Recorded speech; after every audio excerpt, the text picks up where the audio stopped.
At the Thanksgiving party, my grandmother slammed her hand on the mahogany table and yelled at me. Why is an elderly couple living in the $7.8 million vacation home I bought for you? The entire room went silent. The sound of silverware clinking stopped instantly. I froze, looking at the diamond rings on her fingers and then down at my own worn-out boots. I whispered, "What are you talking about, Grandma? I am homeless right now." At that moment, my sister turned pale, and my brother-in-law dropped his fork. Before I tell you how a lawyer walked in and changed my life forever, let me know where you are watching from in the comments below.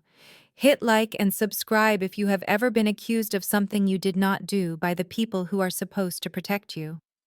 My name is Sophia, and at 32 years old, I never thought my life would look like this. I am a forensic accountant by trade. I used to uncover corporate fraud for a living. But for the last 3 weeks, I have been sleeping in the back seat of my 10-year-old sedan, parking behind supermarkets to avoid police patrols. I came to my grandmother Beatrice's estate in Atlanta today, not to argue, but because I was starving. I just wanted a plate of turkey, and maybe a moment of warmth. Grandmother Beatrice has always been the matriarch of our family. She built a beauty empire from nothing and ruled our family with an iron fist. But lately her memory had been fading, or so my sister Keisha kept telling everyone. I stood up, my legs shaking from lack of food. "Grandma," I said, my voice trembling, "I do not own a vacation home. I do not even own an apartment. I was evicted last month because I spent my savings paying for Mom's surgery." Beatrice narrowed her eyes. Her gaze was sharp, not confused. "Do not lie to me, Sophia. I bought that property in Martha's Vineyard 3 years ago under your name as a trust. It was supposed to be a legacy for this family. But my private investigator tells me an old white couple has been living there for months. Are you renting it out? Are you pocketing the money while you dress in these rags to embarrass me?" Before I could answer, my younger sister Keisha jumped up from her seat. She was wearing a designer dress that cost more than my car. She rushed over to Grandma and grabbed her hand, using that fake sweet voice she always used to manipulate people. "Grandma, please calm down. You are confused again. Remember what we talked about. Sophia sold that house years ago. She has a gambling problem. She lost it all. That is why she looks like this." I stared at Keisha in horror. I have never gambled a day in my life. I opened my mouth to defend myself, but then Brad, Keisha's husband, chimed in.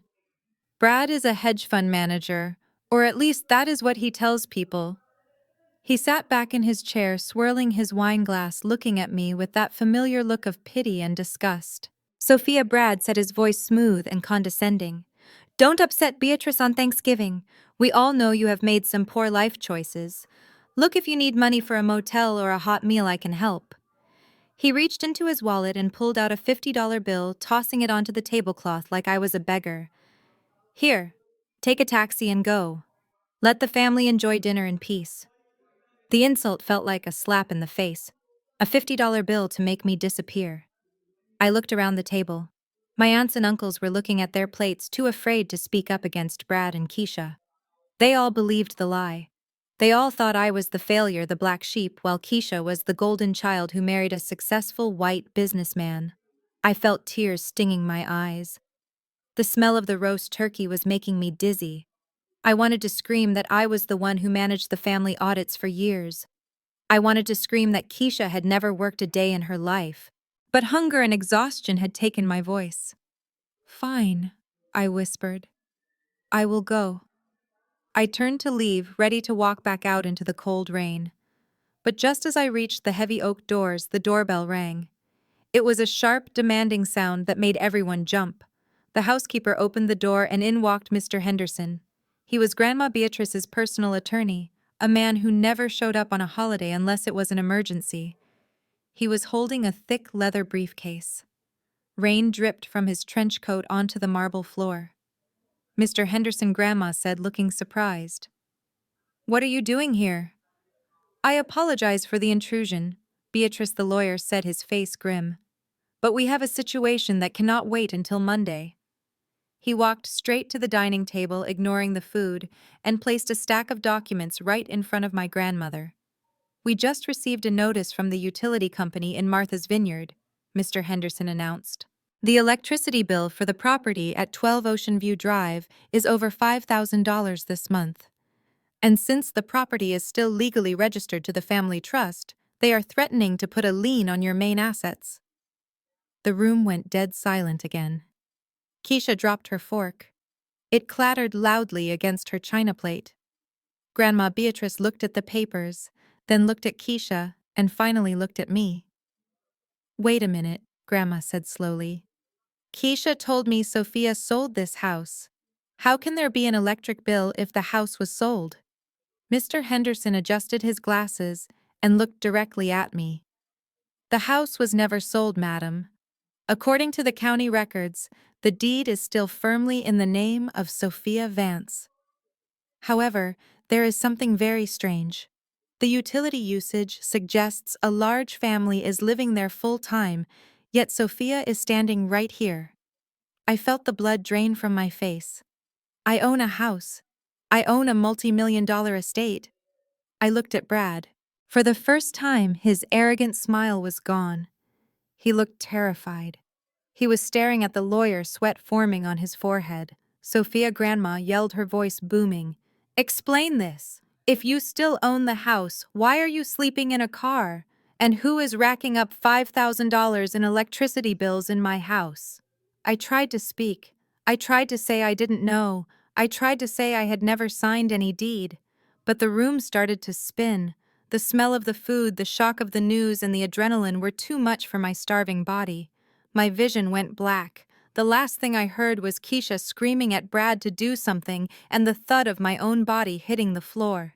The smell of ammonia stung my nose, sharp and burning. My eyes fluttered open to see the crystal chandelier above me spinning slightly. I was not in a hospital bed. I was still lying on the Persian rug in my grandmother's living room. The first face I saw was not a paramedic, but my sister Keisha. She was standing over me with her hands on her hips, shaking her head with a look of pure annoyance.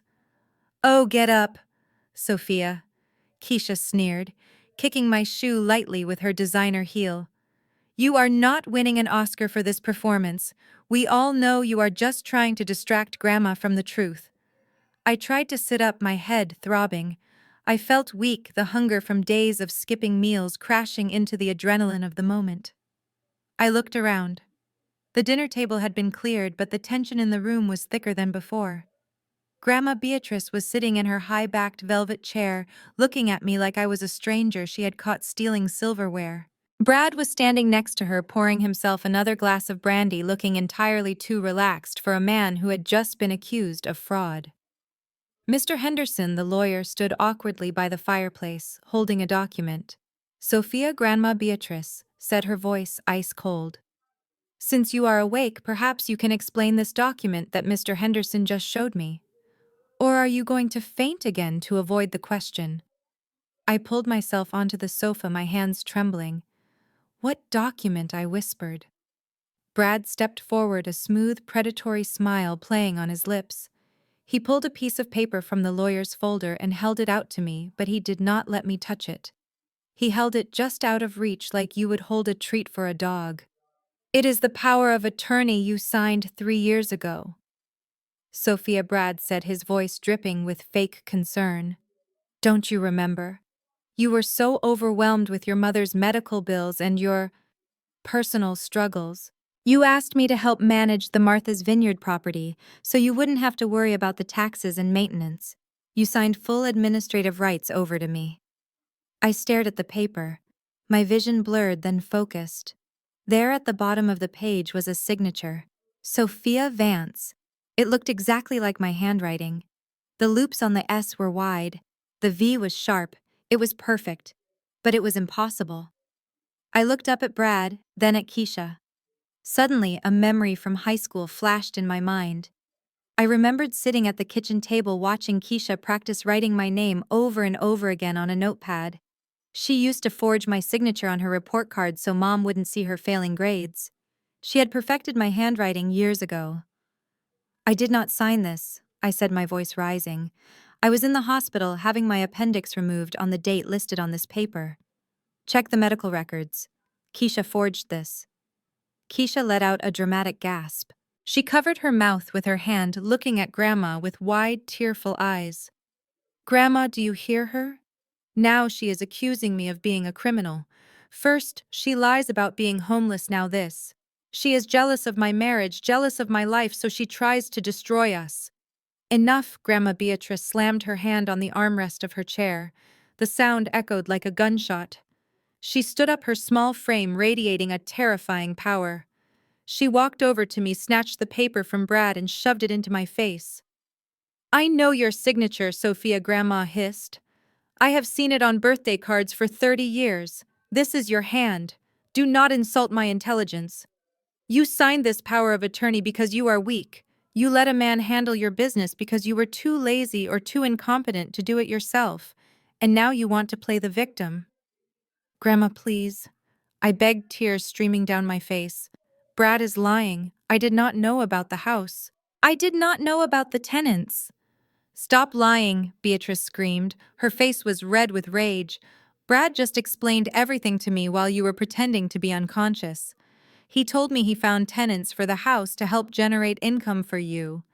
He said he has been sending you the rent checks every month for 2 years, $4,000 a month. My jaw dropped. Rent checks. I had never seen a dime. I looked at Brad. He gave me a tiny wink so subtle that only I could see it. I have the bank transfer receipts right here, Beatrice, Brad said, pulling out a stack of fabricated papers. I sent the money to the account Sophia gave me. If she squandered it on gambling or other habits, that is not my fault. I was just trying to be a good brother-in-law and protect the family asset. Grandma looked at the receipts, then looked at me with pure disgust. You have been receiving $4,000 a month plus a free $7 million home, and you show up here looking like a beggar claiming you sleep in a car. You are sick, Sophia. You are a pathological liar and a thief. You probably spent that rent money on drugs or debt, and now you have the audacity to come into my home on Thanksgiving and accuse this good man of fraud. No, I screamed, standing up. There is no money. There are no tenants. The people living in that house are Brad's parents. The room went silent again. Grandma looked at Brad. Brad shook his head sadly. Beatrice, she is hallucinating. My parents live in a retirement community in Florida. You know that? The people in the Martha's Vineyard house are a lovely, elderly couple named Mr. and Mrs. Smith. They are respectable tenants. Sophia is just making up wild stories because she got caught. Grandma turned back to me. Her eyes were hard as stone. There was no love left in them, only shame. Get out, she whispered. Grandma, Get out, she roared, pointing a shaking finger at the door. You are a disgrace to this family. You have taken my generosity and spat on it. I gave you a legacy and you turned it into a scheme. I do not want to see your face again until you bring me the full accounting of where that rent money went. And if you dare go near that property and harass Brad's tenants, I will have you arrested. But Grandma, please listen. Mr. Henderson, Grandma commanded. Escort her out and change the gate codes. She is no longer welcome here. The lawyer stepped forward, looking apologetic but firm. Ms. Vance, please. Do not make this harder than it needs to be. I looked at my family one last time. Keisha was smirking, resting her head on Brad's shoulder. Brad was looking at his watch, bored. My aunts and uncles looked away, refusing to meet my eyes. They chose the comfortable lie over the difficult truth. They chose the successful white son-in-law over the struggling black daughter. I grabbed my worn-out purse and turned around. The walk to the front door felt like the longest walk of my life. The heavy oak door slammed shut behind me with a finality that shook my bones. Outside, the weather had turned brutal. An ice storm had settled over Atlanta. The wind howled through the manicured trees of the estate. I walked down the long driveway, shivering violently in my thin coat. My car, a rusted 2012 Honda Civic that served as my bedroom, My closet and my safe haven was parked by the service gate. I climbed inside. The leather seats were freezing hard as rock. I turned the key. The engine sputtered, coughed, and struggled to turn over. For a terrifying second, I thought it wouldn't start, leaving me trapped here. But finally, it roared to life with a noisy rattle. I turned on the heater, blowing cold air onto my frozen hands. I looked up at the mansion on the hill. The windows were glowing with golden light. I could see the silhouettes of my family moving around, resuming their dinner, laughing, drinking wine safe and warm. They had erased me. In the span of an hour, I had gone from a family member to a criminal. But as I sat there watching the snow accumulate on my windshield, something inside me shifted. The shock was fading, replaced by a cold, hard anger. Brad had made a mistake. He had gotten greedy. He said there were tenants paying rent. He said his parents were in Florida. I shifted the car into drive. I wiped the tears from my cheeks. I was not going to a shelter. I was not going to find a bridge to sleep under.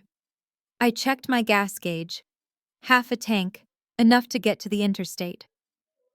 I am going to Martha's Vineyard, I said aloud to the empty car. I pulled out of the gate, leaving the warmth of the lies behind me, driving straight into the cold truth. I was going to find out exactly who was living in my house. And if Brad thought a forged piece of paper could stop a forensic accountant who had nothing left to lose, he was about to learn a very painful lesson. The drive from Atlanta to Massachusetts is long enough to break anyone's spirit, especially when you are driving a car with a broken heater and barely enough gas money to make it across state lines. I drove for 18 hours straight. I stopped only to use public restrooms and to nap for 20 minutes at a time in well-lit rest stops. My back ached, my eyes burned, and my stomach growled, but the anger kept me awake. Every mile I drove took me further away from the grandmother who disowned me, and closer to the truth that had ruined my life. I kept replaying the scene in the living room over and over in my head. The fake signature, the look of triumph on Keisha's face, the way Brad had winked at me. It was a perfect setup. They had used my name, my credit, and my family legacy to build a paradise for themselves, and then they had discarded me like trash when I became inconvenient. When I finally reached the ferry terminal for Martha's Vineyard, I had to count out my last crumpled bills to pay for the ticket. I stood on the deck of the ferry, the cold Atlantic wind whipping my hair across my face, watching the island get closer. This was a place for presidents, celebrities, and old money. It was not a place for a broke forensic accountant with a bruised ego and a 10-year-old Honda. I drove off the ferry and followed the GPS to Edgartown. The houses got bigger, and the fences got higher the further I drove. Finally, the GPS announced I had arrived. I stopped the car and stared. 12 Ocean View Drive was not just a house. It was a masterpiece. It sat on a cliff overlooking the gray, churning ocean. It had cedar shingles that had weathered to a perfect silver-gray-white trim that sparkled even under the cloudy sky, and a manicured lawn that looked like a golf course. A long gravel driveway led up to the main house, lined with hydrangeas that were dormant for the winter, but clearly well-tended. And there, in the driveway of my house, was a scene that made my blood boil. Despite the cold weather, there were outdoor heaters set up on the expansive stone patio. A group of people were gathered around a stainless steel grill that looked like it cost more than my college tuition. I recognized them immediately. It was Mr. and Mrs. Harper, Brad's parents. They were not in a retirement home in Florida. They were here wearing cashmere sweaters and holding crystal wine glasses, laughing with a couple of neighbors. Mr. Harper was flipping steaks on the grill, looking like the lord of the manor. Mrs. Harper was arranging flowers on an outdoor dining table. They looked comfortable. They looked entitled. They looked like they belonged here. I felt a surge of nausea. This was the property Grandma Beatrice had bought for me. This was the asset that was supposed to secure my future. And here were two people who had never worked a day for my family living in it like royalty while I slept in a car. I parked my rusted Honda right in front of their pristine white gate. I didn't care that it blocked their view. I stepped out, smoothing down my wrinkled coat, trying to summon every ounce of dignity I had left. I punched in the gate code I remembered from the original deed paperwork I had seen years ago. Nothing happened. They had changed the code. I reached through the bars and pressed the intercom button. I held it down until the buzzing sound cut through their jazz music and laughter. I saw Mrs. Harper look up annoyed. She said something to her husband, set down her wine glass, and walked toward the gate.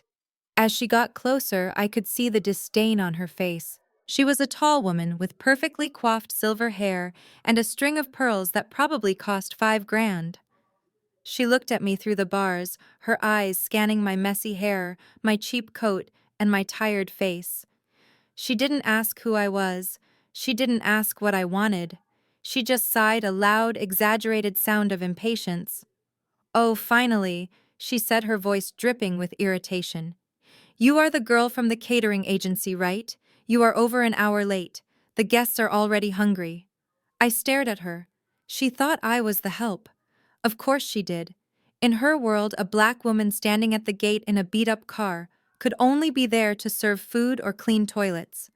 "I am not the caterer," I said, my voice shaking slightly. "Open the gate." Mrs. Harper let out a sharp laugh. "Excuse me. Do not take that tone with me, young lady. I do not care if the agency is short-staffed. If you want to get paid, you will go around to the service entrance on the north side of the property. Do not bring that ugly car into the main driveway. My husband just had the gravel raked." She turned to walk away, dismissing me as if I were a stray dog. "Mrs. Harper," I shouted, "I am not the help. I am Sophia Vance, and you are trespassing in my house." She stopped. Her back went stiff. She turned around slowly, her face transforming from annoyance to something colder, something dangerous. She walked back to the gate, gripping the iron bars with her manicured hands. "Oh," she said softly, "so you are Sophia. Brad warned us you might show up eventually." She didn't look scared. She didn't look guilty. She looked amused. "Warned you?" I asked, gripping the bars on my side. "Did he warn you that he stole this house? Did he warn you that I am going to have you evicted?" Mrs. Harper laughed again, a cruel, high-pitched sound that carried over the wind. "You really are delusional, aren't you? Brad told us about your mental problems. He told us how you get confused about reality. Honey, look at you. Look at your car. Look at your shoes. You don't own anything. You are a charity case. Brad lets us stay here to keep the property safe from people like you." "Open this gate!" I yelled, rattling the heavy iron. "Open it, or I am calling the police." "Go ahead," she challenged, pulling a sleek iPhone from her pocket. "Call them. The local sheriff plays golf with my husband every Sunday. Let us see who they believe. The retired judge living quietly in his son's vacation home, or the hysterical woman screaming at the gate?" She dialed a number and put the phone to her ear, staring me dead in the eye. "Brad, darling," she said into the phone, her voice suddenly sweet. "Yes, I am afraid you were right. That girl is here, the crazy one. Yes, she is making a scene at the gate. She is scaring the neighbors. No, don't worry, I will handle it. Just tell the police to hurry." She hung up and smiled at me, a smile that said she had already won. "You should run along now, Sophia," she said. "The police on this island are not very friendly to strangers who disturb the peace. Especially strangers who look like you." I stood there, my hands freezing on the cold metal of the gate. I watched her turn her back on me and walk back to her party. I watched Mr. Harper hand her a glass of wine. I watched them toast to the good life, my life, the life they had stolen. I didn't run, I didn't get back in my car. I pulled out my own phone. My hands were shaking not from cold but from rage. I dialed 911. "Emergency," the operator said. "I would like to report a break-in," I said, my voice steady and hard. "I am the owner of 12 Ocean View Drive, and there are intruders in my home." I knew Mrs. Harper was right about one thing. The police were coming. But she was wrong about everything else. She thought this was just a family dispute she could brush away with power and privilege. She didn't know that she had just started a war with a woman who knew how to follow every single penny. I hung up the phone and waited for the sirens, my eyes fixed on the house that was about to become a battlefield. The flashing blue and red lights of the police cruiser reflected against the wet pavement of the driveway. I stood by my rusted car with my arms crossed over my chest, trying to stop the shivering. When I saw the Edgartown police car pull up, I felt a momentary surge of relief. I believed that the law was black and white. I believed that a deed with my name on it meant ownership. I was about to learn that in places like Martha's Vineyard, the truth is often decided by who you know and how much money you appear to have. Two officers stepped out of the vehicle. They were both tall, broad-shouldered, and white. They did not look at me. They looked past me toward the Harpers who were standing on the heated patio, looking like the victims of a terrible inconvenience. "Officer," I called out, taking a step forward. "I am the one who called. My name is Sophia Vance. I am the owner of this property, and these people are trespassing." The older officer held up a hand to silence me without even making eye contact. He walked straight past me to the gate where Mr. Harper was waiting. I watched in disbelief as the officer's stern face softened into a friendly smile. "Good evening, Mr. Harper," the officer said, reaching out to shake the intruder's hand through the bars. "I am sorry for the disturbance." Mrs. Harper said there was a situation with a confused individual. I felt the air leave my lungs. They knew each other. Of course they knew each other. "Officer," I shouted, my voice cracking with frustration. "He is not the homeowner. I am. I have the digital copy of the deed right here on my phone. Please look at it." Finally, the officer turned to me. His eyes were cold and suspicious. He looked at my messy hair, my cheap coat, and my old car. Then he looked back at the Harpers in their cashmere and pearls. The judgment was instantaneous. "Ma'am, keep your voice down, or I will detain you for disorderly conduct," the officer warned. He turned back to Mr. Harper. "Sir, do you have proof of residency?" Mr. Harper put on a performance worthy of an award. He looked sad and weary, like a grandfather who was being bullied. "Yes, officer," he said, pulling a folded document from his sweater pocket. "My son bought this house for us years ago, but because of tax reasons, it was put in the name of his sister-in-law, this young woman here. We have a signed lease agreement granting us tenancy for life." He handed the paper through the gate. The officer took it and shined his flashlight on the page. I ran to the gate, gripping the bars. "That is a lie," I screamed. "I never signed a lease. Let me see that paper." The officer ignored me and read the document aloud. "It says here that Sophia Vance grants Robert and Mary Harper a lifetime lease of the property at 12 Ocean View Drive for the sum of $1 per year, signed and dated 3 years ago." $1, I choked out. "You think I rented a $7 million estate for $1 a year? It is a forgery, can't you see that?" The officer handed the paper back to Mr. Harper. "It looks legal to me, ma'am. It is notarized." Just then, Mrs. Harper walked up holding her iPad. The screen was bright, showing a video call. It was Brad. He was sitting in his home office in Atlanta, wearing a suit, looking composed and professional. Officer Brad's voice came through the iPad speakers, smooth and apologetic. "I am so sorry you had to come out there. I am Brad Miller, the family asset manager." The officer nodded at the screen. "Mr. Miller, we have a woman here claiming she owns the place and wants your parents evicted." Brad sighed, a sound of deep, pained exhaustion. "Yes, that is my sister-in-law, Sophia. Look, officer, this is a private family medical matter. Sophia has been struggling with some significant mental health issues lately. She goes off her medication and gets very confused about reality. She thinks she owns everything. We have been trying to get her help, but she ran away from the intervention we held at Thanksgiving dinner." My mouth fell open. I looked at the iPad, seeing Brad's fake, sympathetic face. He was not just stealing my house. He was stealing my sanity. He was painting me as the crazy, angry black woman so that no one would ever believe a word I said. "Brad," I yelled at the screen, "tell them the truth. Tell them you forged my signature."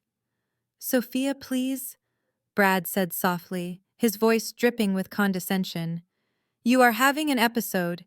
Just get back in your car and go home. We can talk about this when you are stable.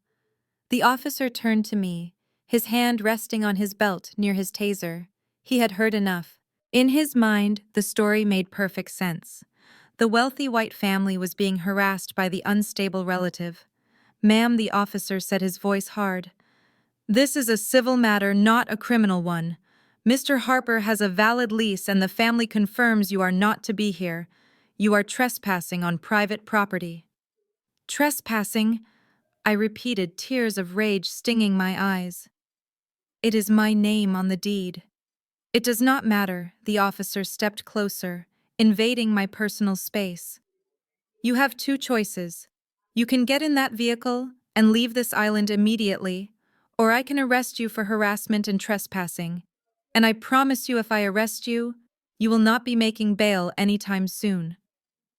I looked at the officer. I looked at the Harpers who were smirking behind the safety of the gate. I looked at Brad on the screen, who gave me a tiny, almost imperceptible nod of victory. I realized then that screaming would not help me, crying would not help me. The law was not here to protect me. It was here to protect the status quo. Brad had weaponized the entire system against me. He had the fake papers, the fake narrative, and the privilege to make the police his personal security guards. If I got arrested tonight, I would lose everything. I would lose my license to practice accounting. I would lose my chance to fight back. I took a deep breath, forcing the fire in my chest to cool down into a block of ice. I needed to be smart. I needed to be the forensic accountant, not the victim. "I understand, officer," I said quietly. My voice was steady. "I am leaving." I turned around and walked back to my car. I could feel Mrs. Harper's gaze burning into my back. I could hear Mr. Harper thanking the officer for his service. I climbed into the driver's seat and locked the door. As I started the engine, I looked at the house one last time. I memorized every detail. I memorized the license plate of the officer's car. I memorized the smug look on Brad's face on that screen. They thought they had won. They thought they had scared me off. They thought I was just a confused, helpless girl who would drive away and disappear into the night.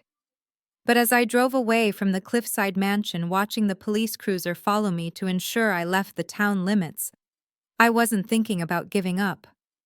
I was thinking about the paper trail. Brad said he rented the house for $1. That meant there was no rental income declared on the taxes. But Grandma Beatrice believed I was receiving $4,000 a month. That meant Brad was taking money from the family trust to pay a rent that didn't exist. He had made a mistake, an arrogant, sloppy mistake. He thought the police could save him. But the police don't check ledgers. I do. I gripped the steering wheel, my knuckles white. I was not going back to Atlanta. I was going to the one place where facts still mattered. I pulled over at the first gas station outside of town and reached for my laptop bag in the back seat. It was time to stop being the sister and start being the auditor. The real war had just begun. I parked my car on a dark service road about a mile away from the estate. I turned off the engine and the headlights and sat in the silence of the night. The clock on my dashboard read 2 in the morning. My stomach was twisting with hunger and fear, but my mind was razor sharp. I watched the distant lights of the mansion flicker and finally go dark. The party was over. The guests had gone home. Brad and his parents were sleeping in my beds under my roof, thinking they had successfully scared me off. I pulled up the hood of my coat and stepped out into the freezing wind. I walked along the edge of the woods, avoiding the gravel driveway that would crunch under my boots. I moved like a ghost toward the back of the property where the service entrance was located. I knew from my years of auditing wealthy clients that they always made one fatal mistake. They were careless with their garbage. They believed that once something was thrown in a bin, it ceased to exist. When I reached the back of the garage, I saw them. 3 large blue recycling bins lined up neatly against the wall. My heart was pounding in my chest. If the motion sensor lights turned on, or if Mrs. Harper woke up and looked out the window, I would be arrested for sure. This time, there would be no warning. I lifted the lid of the first bin. Empty wine bottles, dozens of them. Expensive vintage Cabernet that probably cost more than my monthly rent used to be. I closed it and moved to the second bin. It was full of food waste from the catering. The smell made my empty stomach cramp violently, but I forced myself to keep looking. I opened the third bin. It was filled with paper. My pulse quickened. I reached in and pulled out a handful. It was junk mail mostly, catalogs for yachts, for flyers for charity galas. But as I dug deeper toward the bottom, I felt the texture of something different. Thicker paper, bond paper, the kind used for official banking documents. I pulled out a heavy black trash bag that had been stuffed at the very bottom. It was ripped open and inside were hundreds of strips of paper. They had used a shredder, but it was a cheap strip shredder, not a cross-cut one. It was the kind of laziness I saw all the time in corporate fraud cases. The arrogance of thinking no one would ever bother to tape the pieces back together. I grabbed the bag and ran. I ran back through the woods, clutching the garbage bag to my chest like it was a bag of diamonds. I didn't stop until I reached my car. My hands were shaking so badly I could barely unlock the door. I drove to a 24-hour truck stop about 10 miles away. I parked in the back corner of the lot under a flickering street lamp. I reclined my seat and dumped the contents of the bag onto my lap in the passenger seat. For the next 4 hours, I did not move. I did not blink. I became a machine. I had a roll of clear Scotch tape in my glove compartment, a remnant from when I used to wrap Christmas presents for the family that now hated me. I turned on my dome light and started the work. This was what I was born to do. This was forensic accounting in its rawest form. I sorted the strips by color, then by font, then by the jagged edges of the tears. Piece by piece, the truth began to take shape. The first document I reconstructed was a bank statement from a bank in the Cayman Islands. The account holder name was Sophia Vance. I stared at my name typed in bold black letters. I had never been to the Cayman Islands. I had never opened this account. I taped the next section together. It was the transaction history for the last 6 months. The numbers made my breath catch in my throat. October 1st. Incoming wire transfer. $50,000. Source Beatrice Vance Holdings. October 2nd. Outgoing wire transfer. $48,000. Destination Horizon Investment Group, Zurich. I kept taping. November 1st. Incoming. $75,000. Source Beatrice Vance Holdings. November 2nd. Outgoing. $72,000. Destination Horizon Investment Group, Zurich. I reconstructed 3 months of statements. The pattern was identical every single time. Large sums of money were being siphoned out of my grandmother's company disguised as consulting fees or property maintenance costs. They were deposited into this fake account under my name to make it look like I was the one stealing the money. Then, within 24 hours, the money was moved offshore to this mysterious Horizon Investment Group in Switzerland. I sat back in my seat feeling the blood drain from my face. This was not just about stealing a vacation home. The house was just a prop. It was a shell address used to legitimize a massive money laundering operation. I realized then why Brad had been so desperate to get me out of the house, why he had forged the lease for his parents. He needed someone living there to make the utility bills look real, so the maintenance costs he was billing to my grandmother would not look suspicious. His parents were not just squatters. They were human shields protecting a multi-million-dollar crime. I picked up another strip of paper. It was a handwritten note on Brad's personal stationery. It was torn in half, but I matched the pieces easily. It read, "Dad, make sure you burn the mail that comes for Sophia. Do not let the postman see you taking it. I will be up on the weekend to collect the cash from the safe." I felt a cold chill run down my spine. Cash. There was a safe in the house. My mind raced back to the Thanksgiving dinner. Brad's arrogance, Keisha's nervousness. They were not just mean relatives, they were felons. They were using my identity to steal from my grandmother and funneling the wealth into their own private offshore accounts. If the IRS ever audited my grandmother, they would see the money going to Sophia Vance. I would be the one going to prison for embezzlement and tax evasion. Brad would be untraceable, safe in Switzerland with his millions. I looked at the dashboard clock. It was 6 in the morning. The sun was starting to rise, painting the sky a bruised purple. I looked down at the taped-together documents scattered across my lap. They were ugly and crumpled and smelled like stale wine, but they were the most beautiful things I had ever seen. They were my weapon. But they were not enough. A few taped-together bank statements from a trash can would not hold up in court against Brad's high-priced lawyers. They would say I forged them just like they said I forged the deed. They would say I was crazy. I needed the source. I needed to trace that Swiss account. I needed to know who owned Horizon Investment Group. I opened my laptop. It had 12% battery left. I tethered it to my phone's weak signal. I logged into a database that I still had access to from my old job. It was a global registry of corporate entities. It was expensive to use, and I was technically violating my severance agreement by accessing it, but I didn't care. I typed in Horizon Investment Group. No results. It was a ghost company. I tried searching by the Swift code on the bank statement. Nothing. I felt a wave of despair. Brad was smart. He had hidden his tracks well. Then I looked at the handwritten note again. The one about the safe. I will be up on the weekend to collect the cash. Cash left no paper trail. If Brad was keeping physical cash in the house, it meant he was dealing with people who didn't take wire transfers. It meant the scheme was even dirtier than I thought. I looked out the window at the rising sun. I had two choices. I could drive back to Atlanta and try to beg Grandma to listen to me, which would likely end with another restraining order. Or I could stay here.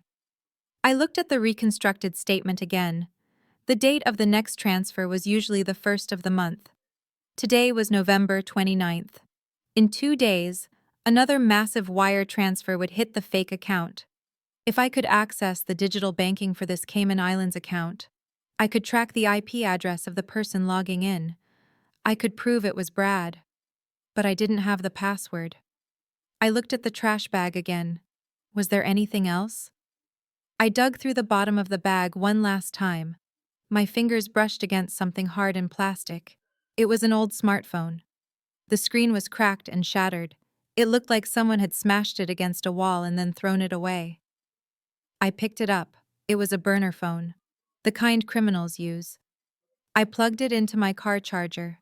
The red battery icon flashed. "Please," I whispered. "Please turn on." I waited 5 agonizing minutes. Finally, the screen flickered to life. It was password protected, of course, but the screen was so badly cracked that the touch sensors were glitching. I watched as a notification popped up on the lock screen. It was an automated text message from the bank. "Your two-factor authentication code is 8944. Do not share this with anyone." I stared at the number. The timestamp was from yesterday afternoon.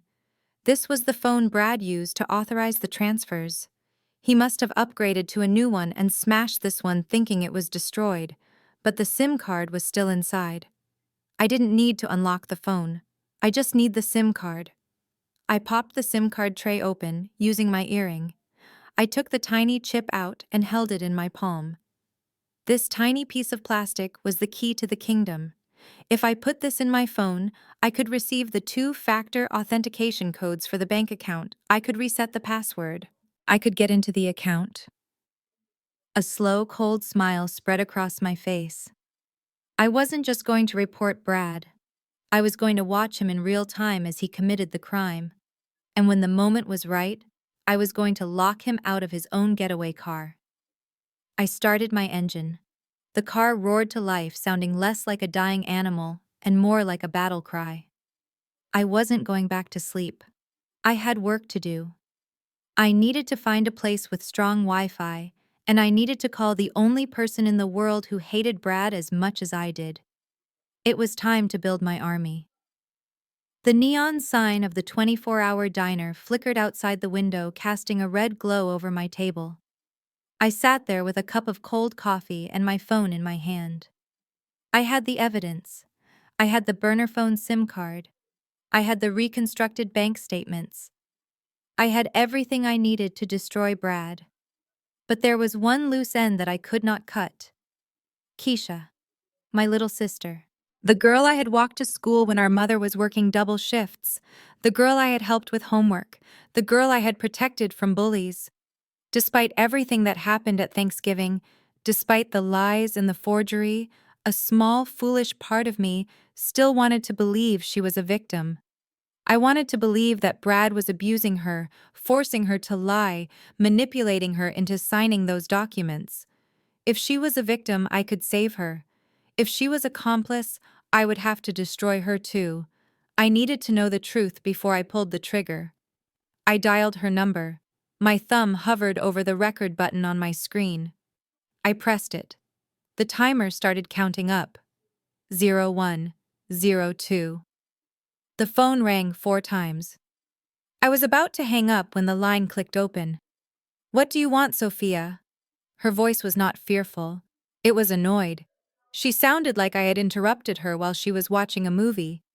"Keisha," I said, keeping my voice low so the waitress wouldn't hear. "I am only going to ask you this once. Are you safe?" She laughed. A short, sharp sound. "Am I safe?" "Sophia, I am sitting in a heated sunroom drinking imported tea. Of course I am safe. Where are you? Sleeping under a bridge yet?" I ignored the insult. "Keisha, I know about the accounts. I know about the Cayman Islands. I know Brad is laundering money through a fake account in my name. I found the shredded documents. I found his burner phone." There was a silence on the other end of the line. For a moment I thought she might panic. I thought she might start crying and tell me she was sorry that Brad made her do it. Instead, she sighed. The sound was filled with boredom. "So you went digging through the trash. That is just so typical of you, Sophia. Always digging in the dirt while the rest of us are trying to live in the clouds." "Keisha, listen to me." I pleaded, my grip on the phone tightening. "This is a federal crime. Money laundering, wire fraud, identity theft. If I go to the FBI, Brad is going to prison for 20 years. If you helped him, you are going down too. I can help you. If you tell me he forced you to sign those papers, I can get you a deal. I can protect you. Just tell me the truth. Did he make you do it?" Keisha let out a long, cruel laugh that made my stomach turn. "Oh, Sophia," she said, her voice dripping with venom. "You still don't get it, do you? You think you are the hero of this story. You think you are the big sister coming to save the poor, helpless princess. Brad didn't force me to do anything. I signed those papers because I wanted to. I felt the blood drain from my face. You what?" "I signed them," she repeated slowly, enjoying every word. "Do you know how much a Porsche Cayenne costs, Sophia? Do you know how hard it is to get a platinum Hermes Birkin bag? Brad promised me that if I helped him with this little real estate arrangement, I could have whatever I wanted. And he delivered. I drive a car worth more than your entire life. I wear clothes you couldn't afford in your dreams. And all I had to do was let his parents stay in an empty house that you weren't even using." "But it's my house," I whispered. "Grandma bought it for me. It was our family legacy." "Legacy," Keisha scoffed. "That is a joke. Grandma is old and senile. She was going to waste that money anyway. Brad knows how to make money grow. He is a genius. And unlike you, he treats me like a queen. You want me to betray my husband for what? For loyalty. Loyalty doesn't pay for first-class flights, Sophia. Loyalty doesn't get you into the country club." I closed my eyes. The image of the little girl I used to carry on my back vanished, replaced by the monster speaking to me on the phone. "He is using you, Keisha," I said, my voice trembling with rage. "He is putting everything in my name and your name. When this blows up, and it will blow up, he is going to have his bags packed for a non-extradition country. He will leave you behind to take the fall. He doesn't love you. He loves that you are stupid enough to sign his crimes." "Don't you call me stupid," she snapped, her voice rising. "You are the stupid one. You are the one living in a car. You are the one with no friends, no husband, and no money. And let me tell you something else, big sister. You can go to the FBI. You can go to the police. It won't matter. Why I asked. Because Brad is a white man on Wall Street, and you are a broke black woman with a history of instability, Keisha said. Her words were calculated to hurt in the deepest possible way. He knows the game, Sophia. He plays golf with the judges. He drinks scotch with the prosecutors. He has the complexion for protection. Who are they going to believe? The successful investment manager or the jealous homeless sister who has been harassing his elderly parents? You are a nobody. You are a failure. Go ahead and fight him. You will only end up in a cell. I sat there in the diner listening to my own sister use the racism of the system as a weapon against me. She had sold her soul for a handbag.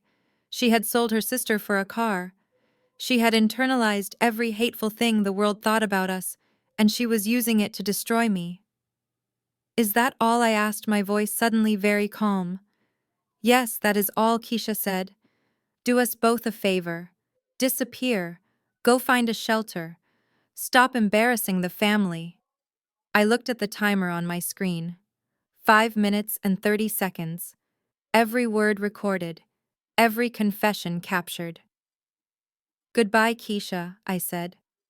I hung up the phone before she could say another word.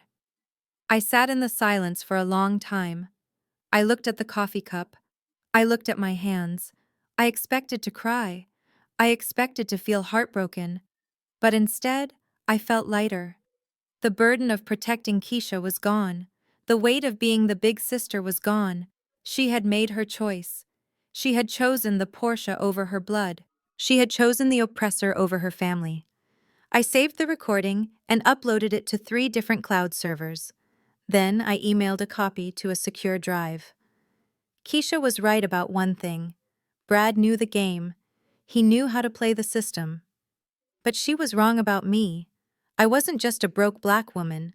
I was a forensic accountant who had just been handed a confession on a silver platter. She thought her husband was untouchable because of his skin color and his bank account. She forgot that numbers don't see color. Numbers don't care about country clubs. Numbers don't lie. I stood up and left a $5 tip on the table. It was the last of my cash, but I didn't care. I walked out of the diner and into the morning sun. I wasn't Sophia the sister anymore. I wasn't Sophia the granddaughter. I was Sophia the auditor. And I was about to close the books on this entire family. I got back into my car and opened my laptop. I had the SIM card. I had the bank statements. And now, thanks to Keisha's arrogance, I had the motive and the confession. It was time to stop digging in the trash and start digging their graves. I typed in the number for the one man who could help me turn this evidence into an indictment. It was time to call the FBI.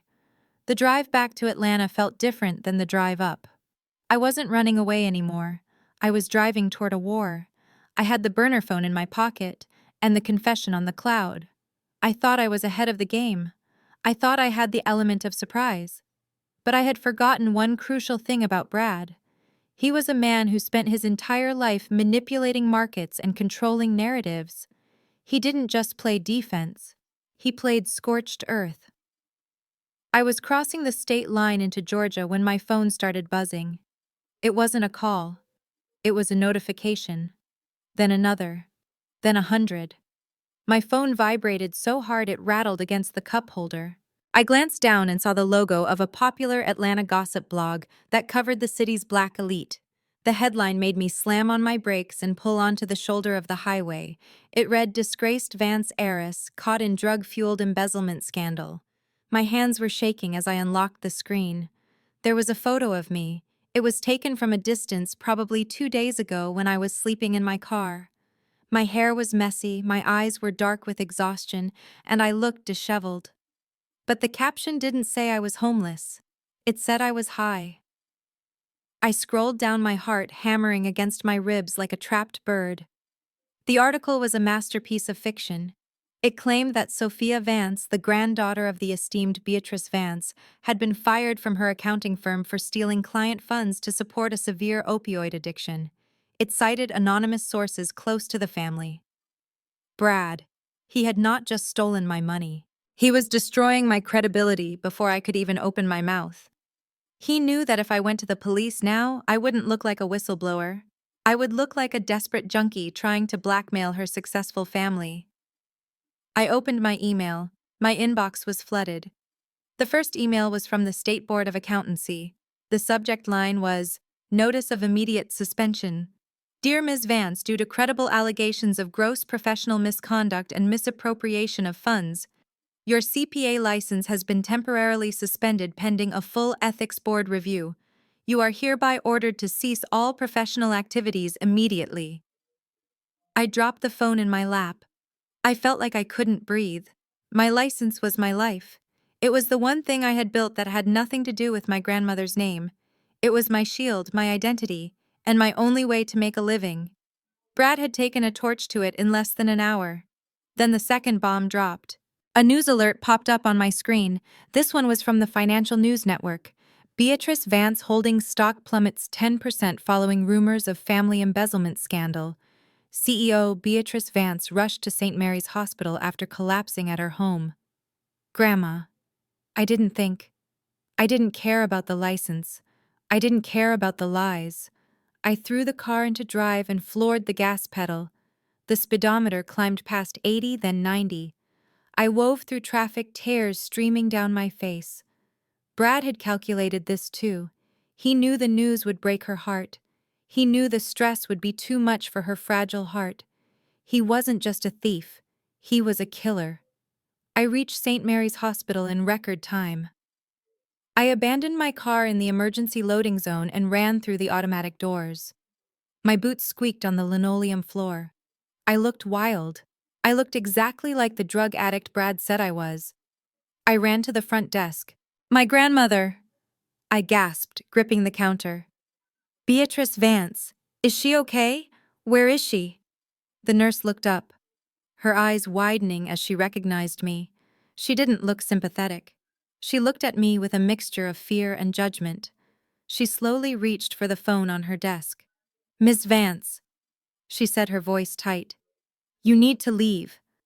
"I am not leaving," I shouted. "That is my grandmother. Is she alive?" Before the nurse could answer, a heavy hand grabbed my shoulder and spun me around. It was my Uncle Marcus. He was a large man, usually jovial, but today his face was twisted in a snarl of pure hatred. Behind him stood my Aunt Sarah and two of my cousins. They formed a wall between me and the elevators. "You," Uncle Marcus spat, shoving me backward. "You have the nerve to show your face here, after what you did." "Uncle Marcus, please," I begged, holding up my hands. "It is a lie. Brad is lying. I didn't steal anything."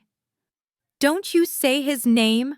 Aunt Sarah screamed, stepping forward. Her eyes were red from crying. "Brad is the only one holding this family together while you tear it apart. He is in there right now, paying for the best cardiologists in the state. He is saving her life while you try to kill her." "No," I cried. "He caused this. He released that story. He is laundering money, Aunt Sarah.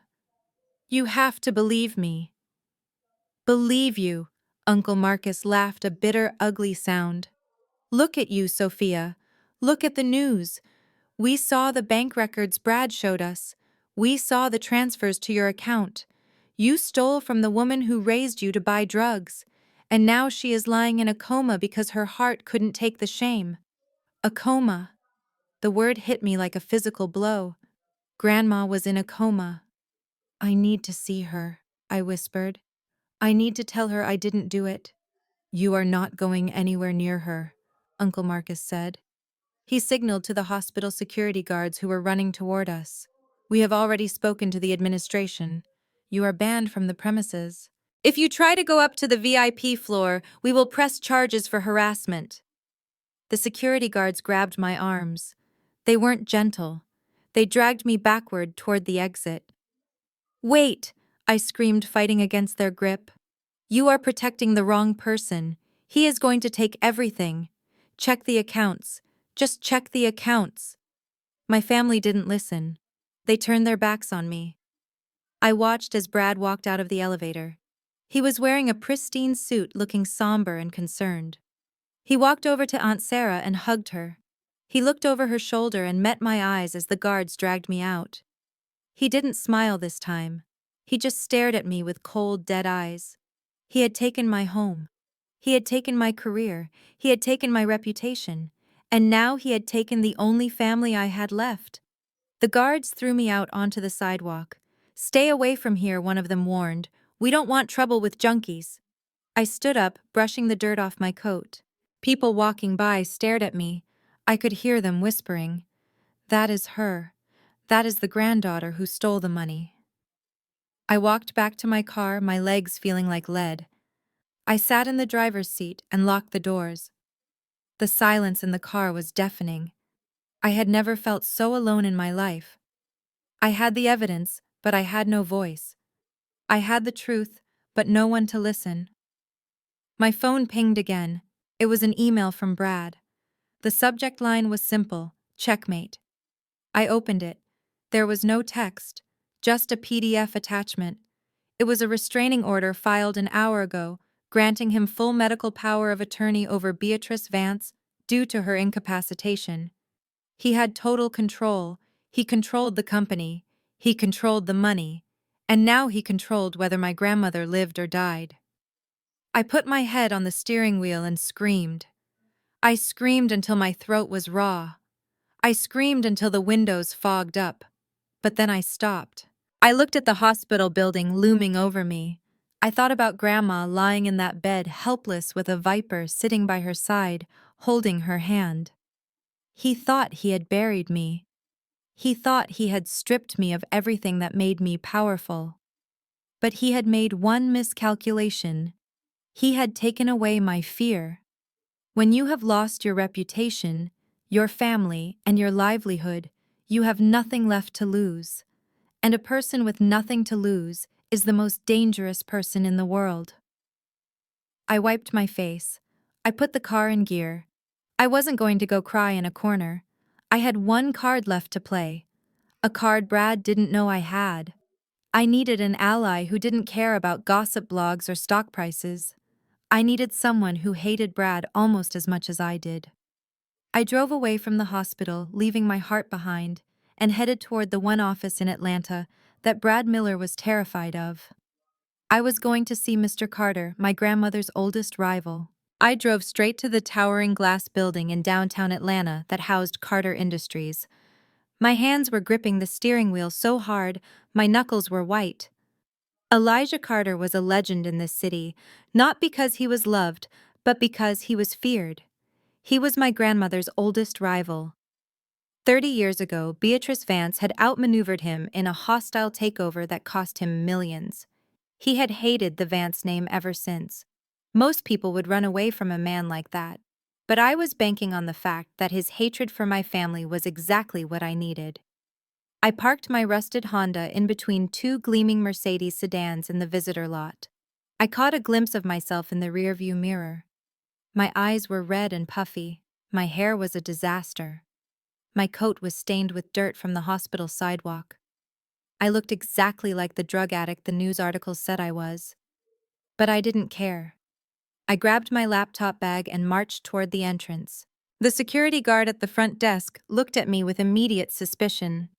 He started to reach for his radio, probably to call the police, but I slammed my hand on the marble counter before he could speak. "Tell Elijah Carter that Sophia Vance is here," I said, my voice low and steady. "Tell him I have the tax returns he has been trying to find for the last decade." It was a bluff, of course. I didn't have his tax returns.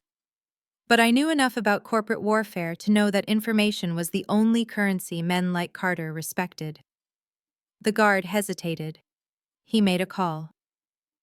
2 minutes later, I was being escorted to the top floor. Elijah Carter was sitting behind a desk that looked like it was carved from a single piece of obsidian. He was an older man with silver hair and eyes that looked like they could cut glass. He didn't stand up when I walked in. He just stared at me with a look of amused disgust. "Well, well," Carter said, his voice deep and gravelly. "If it isn't the prodigal granddaughter. I saw the news, Sophia. Embezzlement, drugs. It seems the apple doesn't fall far from the rotten tree. Did you come here to beg for a job cleaning my floors?" I didn't flinch.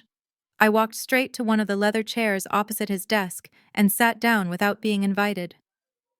"I am not a junkie, Mr. Carter," I said, locking eyes with him. "And I am not here to beg. I am here to make a trade."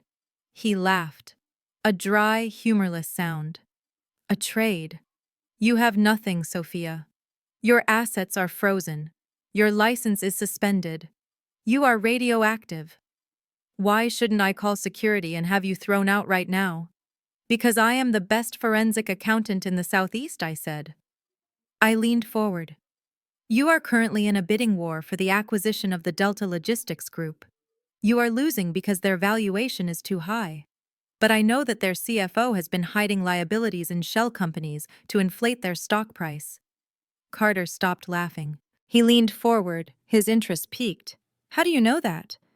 "Because I audited their subsidiary 3 years ago." I lied smoothly. "I didn't audit them, but I knew the patterns. I can find the hole in their books in 24 hours. I can save you $50 million on that acquisition. And once I am done with them, I can look at your own books. I know you are overpaying on your capital gains taxes. I can find you legal loopholes that your current accountants are too scared to use." Carter looked at me for a long time. He was assessing me not as a person, but as an asset. He saw the desperation, but he also saw the intelligence. He saw the hunger. "And what do you want in return?" he asked. "Money." "No," I said. "I don't want your money. I want a lawyer. Not just any lawyer. I want a shark. I want someone who isn't afraid of the Vance family name. Someone who can file a federal injunction before my grandmother's lawyers can even finish their morning coffee. And I want security. I want 2 armed guards who answer only to me." Carter sat back in his chair and steepled his fingers. "You want to go to war with your own family." "They are not my family anymore," I said, my voice cold. "They are my targets. Brad Miller has stolen my identity and is killing my grandmother. I am going to bury him. But I need a shield while I load the gun." Carter smiled. It was a terrifying smile. He picked up his phone and pressed a button. "Get me Stanton on the line," he barked, "and tell the head of security to send 2 men to my office immediately." He hung up and looked at me. "Stanton is the nastiest litigator in the state. He would sue his own mother for a parking ticket. He is yours." I let out a breath I didn't know I was holding. "Thank you." "Don't thank me yet," Carter warned. "You have 24 hours to find that dirt on Delta Logistics. If you fail, I will throw you to the wolves myself." "I won't fail," I said, standing up. I spent the next 12 hours in a conference room at Carter Industries. I didn't sleep. I didn't eat. I tore through the financial records Carter gave me like a woman possessed. By sunrise, I had found the discrepancy. It was a classic revenue recognition error hidden in their offshore shipping manifests. It was enough to tank their stock price and give Carter the leverage he needed. When I handed the report to Carter the next morning, he looked at it and nodded. "You are good," he admitted. "Better than my entire team." He handed me a black credit card. "Buy yourself some clothes," he said. "You look like a victim. If you are going to destroy Brad Miller, you need to look like a predator." I took the card and walked out of the building. My first stop was not a clothing store. It was a salon. I sat in the chair and looked at myself in the mirror one last time. The long hair that my mother always loved. The soft curls that Keisha used to braid. It was the hair of a girl who wanted to be liked. A girl who wanted to please everyone. "Cut it off," I told the stylist. "All of it," she asked, looking shocked. "All of it," I said. "I want it sharp. I want it short." I watched as the locks of hair fell to the floor. With every snip, I felt lighter. I was cutting away the trauma. I was cutting away the fear. I was cutting away the Sophia who cried in her car. When the stylist was done, I didn't recognize the woman in the mirror. Her cheekbones looked sharper, her eyes looked bigger and fiercer. She looked dangerous.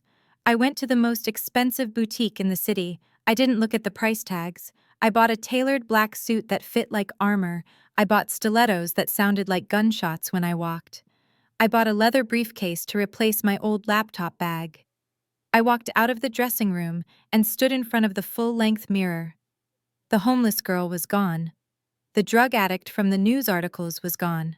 Standing there was a woman who commanded respect. A woman who looked like she owned the building. A woman who looked like she could audit God himself. I walked out of the store and my two new bodyguards fell into step behind me. They were massive men in dark suits who looked like they ate concrete for breakfast. I checked my phone. I had a missed call from Stanton the lawyer. He had filed the motions. He had blocked the sale of the Martha's Vineyard house. He had alerted the FBI to the wire transfers. The pieces were in place. Brad thought he had won because he had silenced the victim. But he had forgotten the first rule of accounting. Everything must balance. He had taken everything from me. Now I was coming to collect the debt. I got into the back of the black SUV Carter had provided. "Where to?" Ms. Vance, the driver, asked. "Take me to the office," I said. "Not Carter's office. Brad's office. It is time to pay my brother-in-law a visit." I smoothed the lapel of my new suit. I wasn't Sophia the sister anymore. I wasn't Sophia the scapegoat. I was the auditor, and the audit was about to begin. The tinted windows of the black SUV shielded me from the glare of the Atlanta sun as we pulled into the underground parking garage of a nondescript building owned by Mr. Carter. This was not a standard office. This was a war room. The two security guards flanked me as I walked into the soundproof conference room where three of Carter's best cybersecurity analysts were already waiting. They had set up a bank of monitors that glowed with streams of code and data. I sat at the head of the table and placed the burner phone SIM card and my reconstructed bank statements in the center.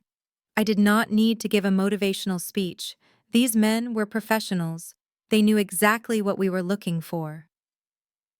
"Target is Brad Miller," I said, my voice steady and commanding. "I have the IP address from his burner device and the SWIFT codes for his offshore accounts. He thinks he is hiding behind a firewall. I want you to tear it down." The lead analyst, a man named Davis, nodded and plugged the SIM card into a forensic reader.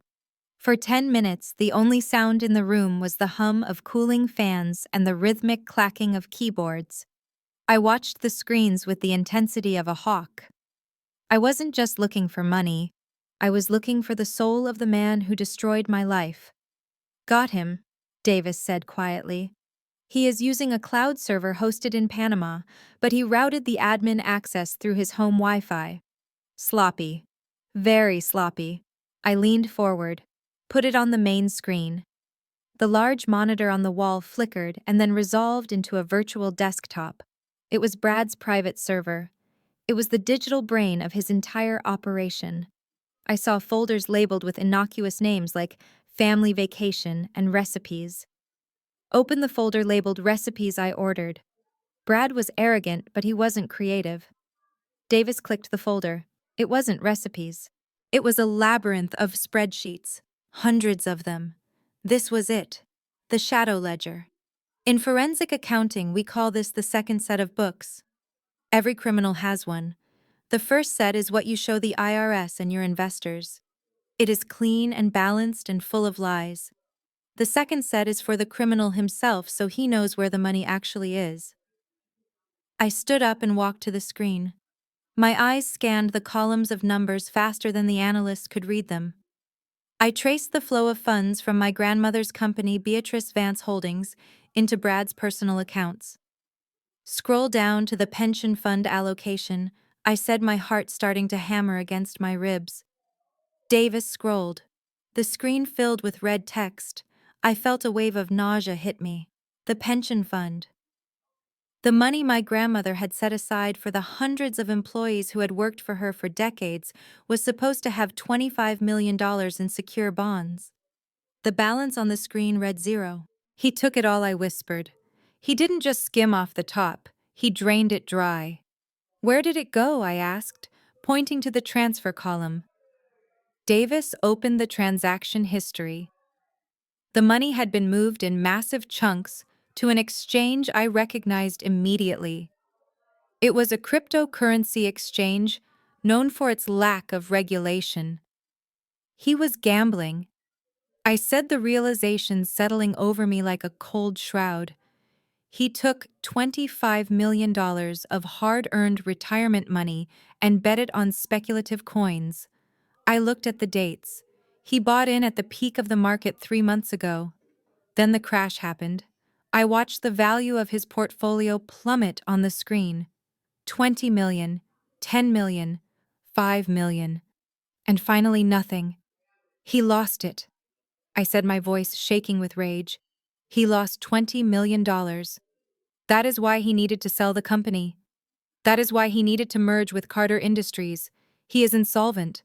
He is trying to fill a $20 million black hole before anyone notices. But that wasn't the worst part. Check the real estate assets I commanded. Search for 12 Ocean View Drive. Davis typed in the address of the Martha's Vineyard house. A new document popped up. It wasn't a deed. It was a loan agreement. My eyes widened as I read the terms. Brad had used the power of attorney, the one with my forged signature, to take out a loan against the house. But he didn't go to a regular bank. A regular bank would have asked too many questions. He went to a shadow lender, a company called Ironclad Capital. I knew them. They were essentially loan sharks in expensive suits. They charged predatory interest rates, and they didn't foreclose through the courts. They seized assets aggressively. Look at the status, I said, pointing to the bottom line. Notice of default. Brad hadn't paid the mortgage in 4 months. The loan was called in. The house is gone, I said. He mortgaged it for $4 million, lost that money in the crypto crash too, and now Ironclad Capital is coming for the keys. I thought about Mr. and Mrs. Harper sitting on that heated patio drinking wine, thinking they owned the world. They had no idea. They were living in a house that was about to be seized by repo men. Brad had lied to everyone. He lied to his wife. He lied to his parents. He lied to my grandmother. He wasn't a financial genius. He was a desperate, drowning man pulling everyone down with him. Print everything, I said. My voice was ice cold. Print the pension theft. Print the crypto losses. Print the foreclosure notice. And print the audit logs showing he accessed these accounts from his personal IP address. As the printer whirred to life, spitting out page after page of damning evidence, I felt a strange sense of calm. The anger was gone. The fear was gone. All that was left was the cold precision of the executioner. I picked up the stack of papers. It was heavy. It felt like a weapon in my hands. Mr. Carter walked into the room. He looked at the stack of papers and then at my face. "Did you find it?" he asked. "I found more than tax evasion," I said, placing the documents in my leather briefcase. "I found a $20 million motive for murder." Carter raised an eyebrow. "Murder? He is killing my grandmother," I said. "The stress of this scandal is what put her in the hospital. If she dies, he inherits control before the theft is discovered. He needs her dead so he can bury the bodies of his financial crimes." I snapped the briefcase shut. The sound echoed in the room like a gunshot. "I need a car," I said, "and I need Stanton to meet me." "Where are you going?" Carter asked. "I am going to the hospital," I said. "But not as a visitor. I am going as the person who is about to save Beatrice Vance's life and end Brad Miller's." "But you are banned," Carter reminded me. "The restraining order." I smiled. It was a smile that didn't reach my eyes. "Restraining orders work on family members," I said. "They don't work on federal witnesses carrying evidence of a massive felony.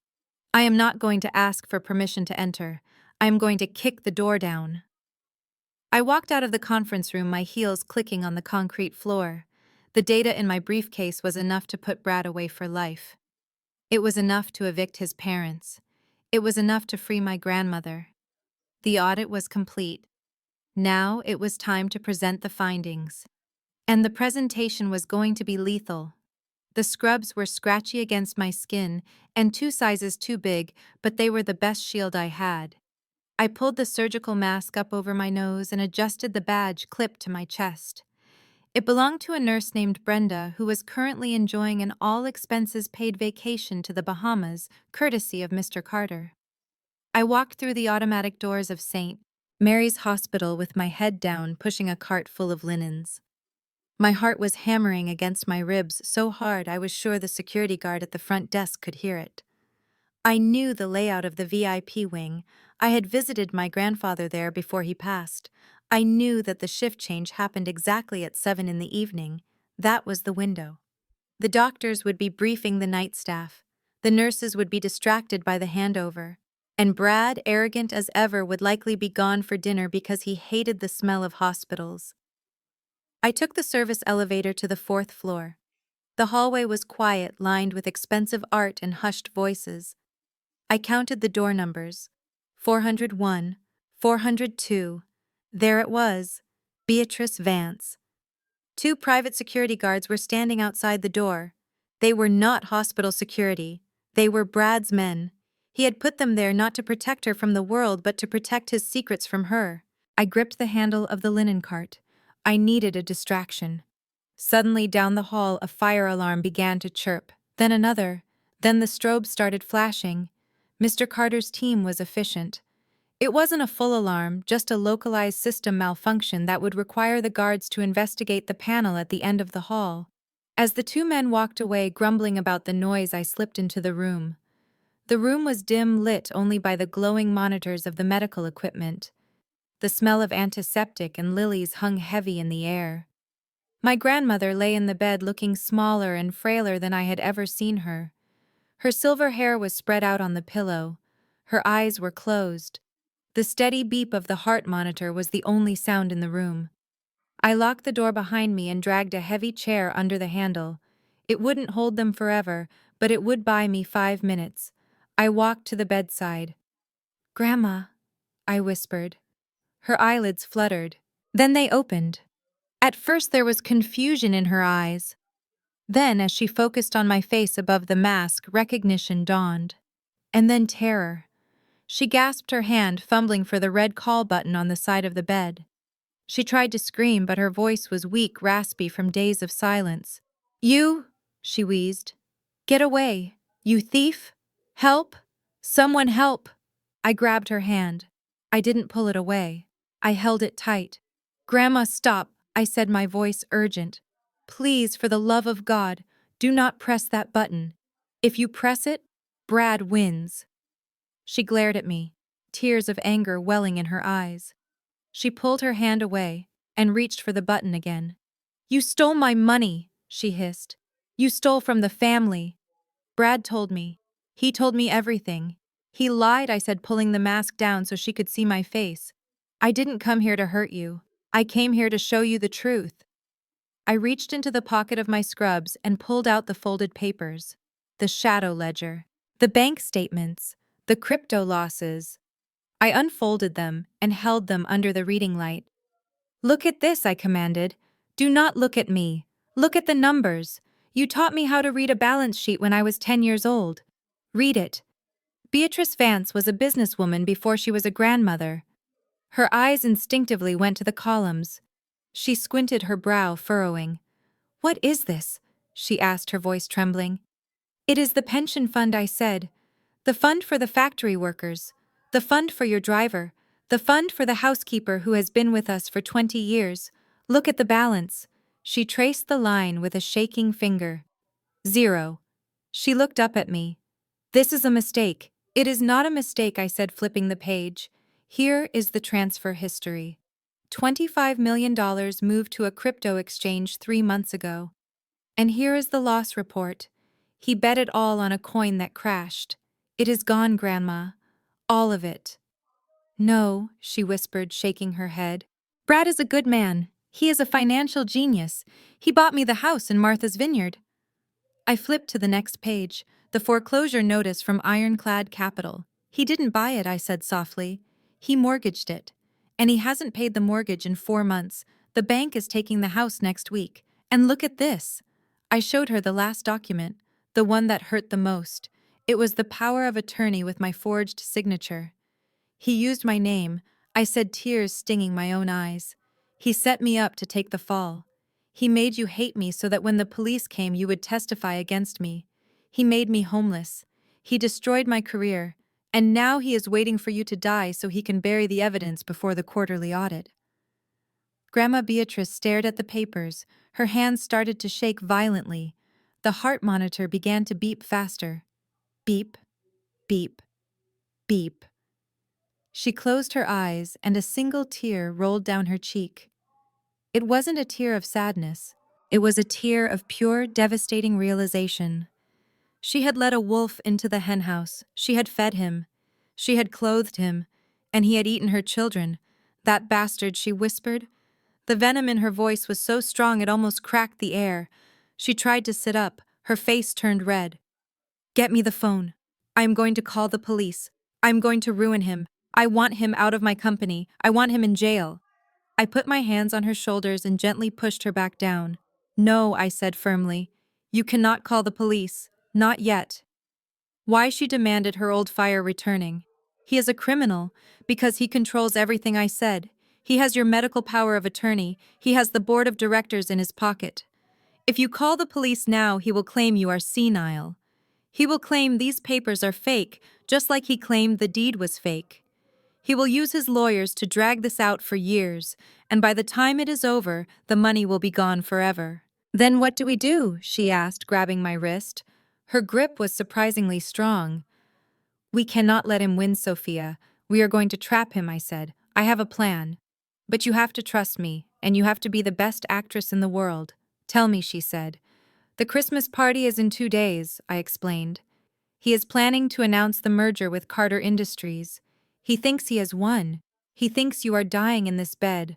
I leaned closer to her ear. I want you to stay in this bed, I whispered. I want you to close your eyes. When the doctors come in, you don't speak.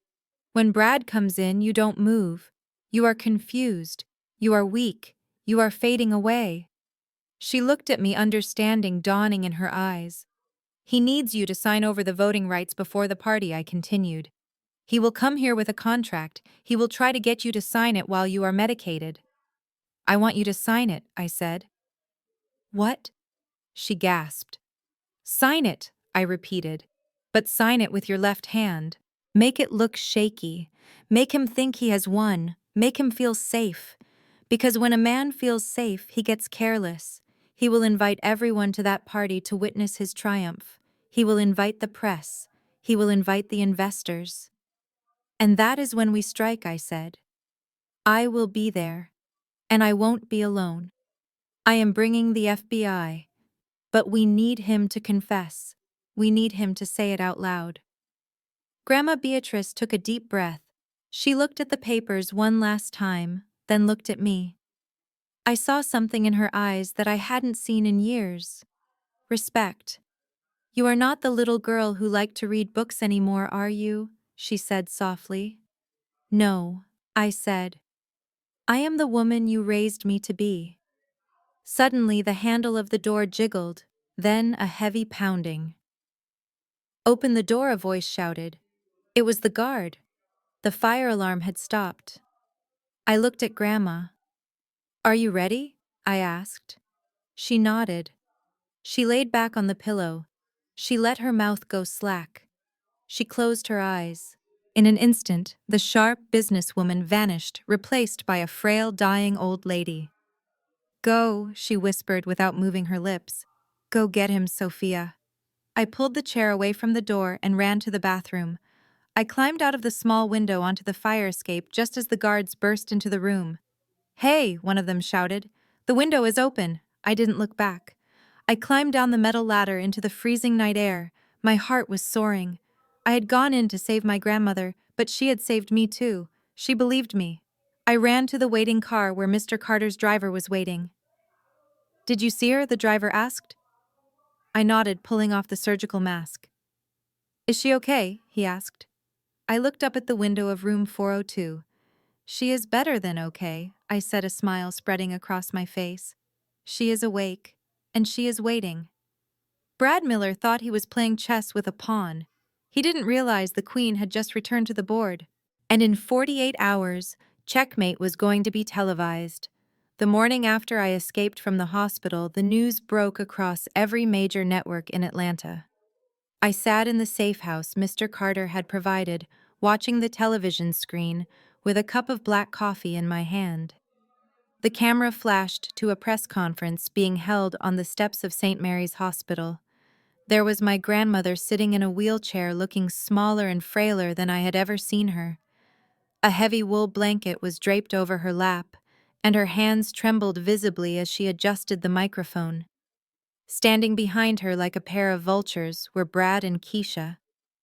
Brad placed a possessive hand on her shoulder, squeezing it just hard enough to look supportive, but I knew it was a reminder of his control. Beatrice cleared her throat and spoke in a voice that was barely a whisper. It was a masterclass in acting. She told the reporters that her health was failing. She told them that the recent scandals involving family members had broken her spirit. She paused to wipe a tear from her eye, and I watched Brad smirk slightly at the cameras. Then she delivered the line that sealed the trap. Because I can no longer carry the burden of leadership, I have decided to step down as CEO of Beatrice Vance Holdings effective immediately. I am transferring full executive control and 70% of the voting shares to my grandson-in-law, Brad Miller, and my granddaughter, Keisha. We will sign the official transfer documents this coming Christmas Eve at the annual family gala. The press went wild. Flashbulbs erupted like lightning. Brad stepped forward, taking the microphone with the confidence of a man who had just conquered a kingdom. He spoke about legacy and responsibility. He spoke about modernizing the company. He spoke about family values, while the woman he was slowly killing sat silently beside him. I turned off the TV. It was perfect. He had taken the bait. For the next 24 hours, Brad went on a spending spree that would make a lottery winner blush. He didn't wait for the ink to dry. He started booking contractors to renovate the corporate headquarters. He fired the CFO who had asked questions about the pension fund. And most importantly, he sent out the invitations for the Christmas Eve gala. I received mine by special courier. It wasn't just an invitation, it was a summons. I opened the heavy cream envelope. Inside was a gold-embossed card inviting me to the Vance estate for a celebration of new beginnings. But clipped to the back of the invitation was a legal document drafted by Brad's lawyers. It was a quitclaim deed and a waiver of inheritance. The terms were brutal. By attending the party and signing this document, I would publicly acknowledge that I had no claim to the company or the estate. I would admit to misappropriating funds, and I would agree to a permanent silence order in exchange for the family not pressing criminal charges against me. It was a public execution disguised as a party. Brad didn't just want my money. He wanted my dignity. He wanted the elite of Atlanta to watch me bend the knee. He wanted to parade me in front of his wealthy white investors as the disgraced black sheep while he played the benevolent savior who was sparing me from prison. I called Stanton the shark lawyer Mr. Carter had given me. "Did you get the document?" I asked. "I did." Stanton replied, his voice raspy and amused. "It is a piece of work. He is really hanging himself with this one, Sophia. If you sign this under duress in front of 300 witnesses, it effectively proves coercion, especially when we drop the evidence of the fraud." "Is everything else ready?" I asked. "The FBI is briefed," Stanton said. "They will be in unmarked vans at the perimeter. They want to wait until he signs the transfer documents. That is the moment the crime becomes federal wire fraud and conspiracy. But Sophia, you have to be careful. Once you step onto that property, you are in the lion's den. Brad has hired private security. If they figure out what you are doing before the FBI moves in, it could get ugly." "I am not afraid of Brad," I said. I hung up the phone. I wasn't afraid. I was focused. I spent the rest of the day preparing for the performance of my life. I went to the closet and pulled out the dress I had bought with Mr. Carter's credit card. It was a floor-length gown in emerald green silk. It was elegant but sharp. It wasn't the dress of a woman coming to beg for forgiveness. It was the dress of a woman coming to take over. I did my makeup in the mirror. I covered the dark circles under my eyes. I contoured my face to look fierce. I applied a dark red lipstick that looked like war paint. My phone buzzed. It was a text from Keisha. "Don't be late tonight," it read. "And wear something appropriate. Brad says if you make a scene, he will have you arrested at the gate. Just sign the papers, eat some shrimp, and leave. This is our night. Don't ruin it. I didn't reply. I just stared at her name on the screen. She was so confident. She thought she had won the lottery. She didn't realize she had purchased a ticket on the Titanic. At 6 o'clock, the black SUV arrived to pick me up. My 2 bodyguards got in the front seat. They checked their earpieces. "We are ready, Ms. Vance," one of them said. "We have eyes on the interior. The ballroom is set up with a stage. There is a projector screen for Brad's presentation." "Good," I said. "That projector is going to be very useful." We drove through the winding streets of Buckhead toward the estate. As we got closer, I could see the lights of the mansion illuminating the night sky. There were valets running back and forth parking Bentleys and Ferraris. The driveway was lined with photographers. Brad had turned a family Christmas party into a coronation. I watched the guests arriving. I saw the bankers who had denied me loans. I saw the socialites who had laughed at my clothes. I saw the neighbors who had called the police on me when I was a teenager walking in my own neighborhood. They were all there to celebrate Brad Miller. They were there to celebrate the erasure of the Vance legacy and its replacement with something more palatable to them. The car stopped at the security checkpoint. A guard with a clipboard looked in the window. He sneered when he saw me. "Name?" he asked, pretending not to know who I was. "Sophia Vance," I said. He scanned the list slowly.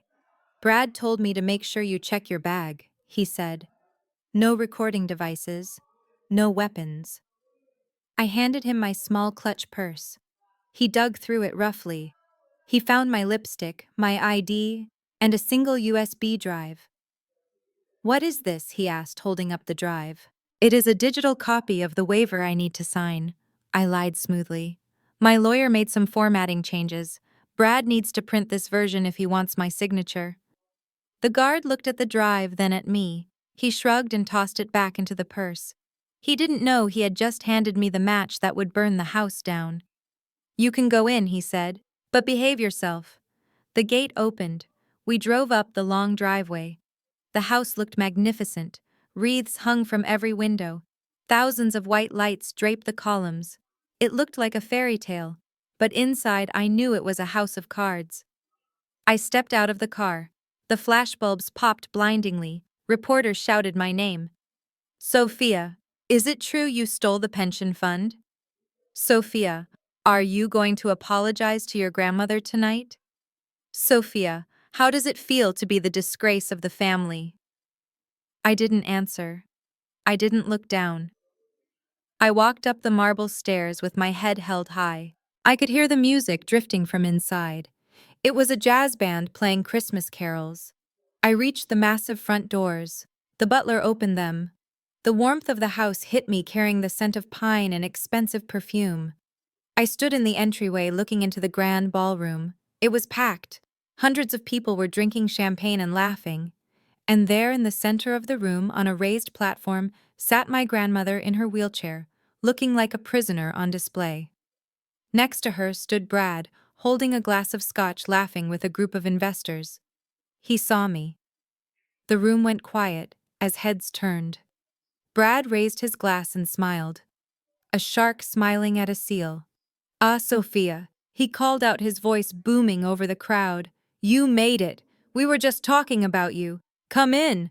Come join the family. We have some business to settle." I took a deep breath. I gripped my clutch purse tight. I started walking across the floor. The crowd parted for me, whispering as I passed. They thought they were watching a lamb walking to the slaughter. They were wrong. They were watching the wolf walking in to eat. I walked straight toward the stage, straight toward the man who stole my life, and I smiled back. "I am here, Brad," I said, my voice clear and ringing in the silent hall. "Let's finish this." The grand ballroom of the Vance estate was warmer than I remembered. Or maybe it was just the heat of 300 bodies packed together in anticipation. The air smelled of expensive perfume, prime rib, and the crisp scent of pine from the massive Christmas trees that lined the walls. But underneath it all was the stench of betrayal. I stood at the base of the stage, my emerald dress shimmering under the stage lights, looking up at the man who had stolen my life. Brad Miller stood behind the podium, gripping the sides with his manicured hands. He looked every inch the conqueror. He was wearing a tuxedo that probably cost more than my first year of college tuition. His hair was perfectly coiffed.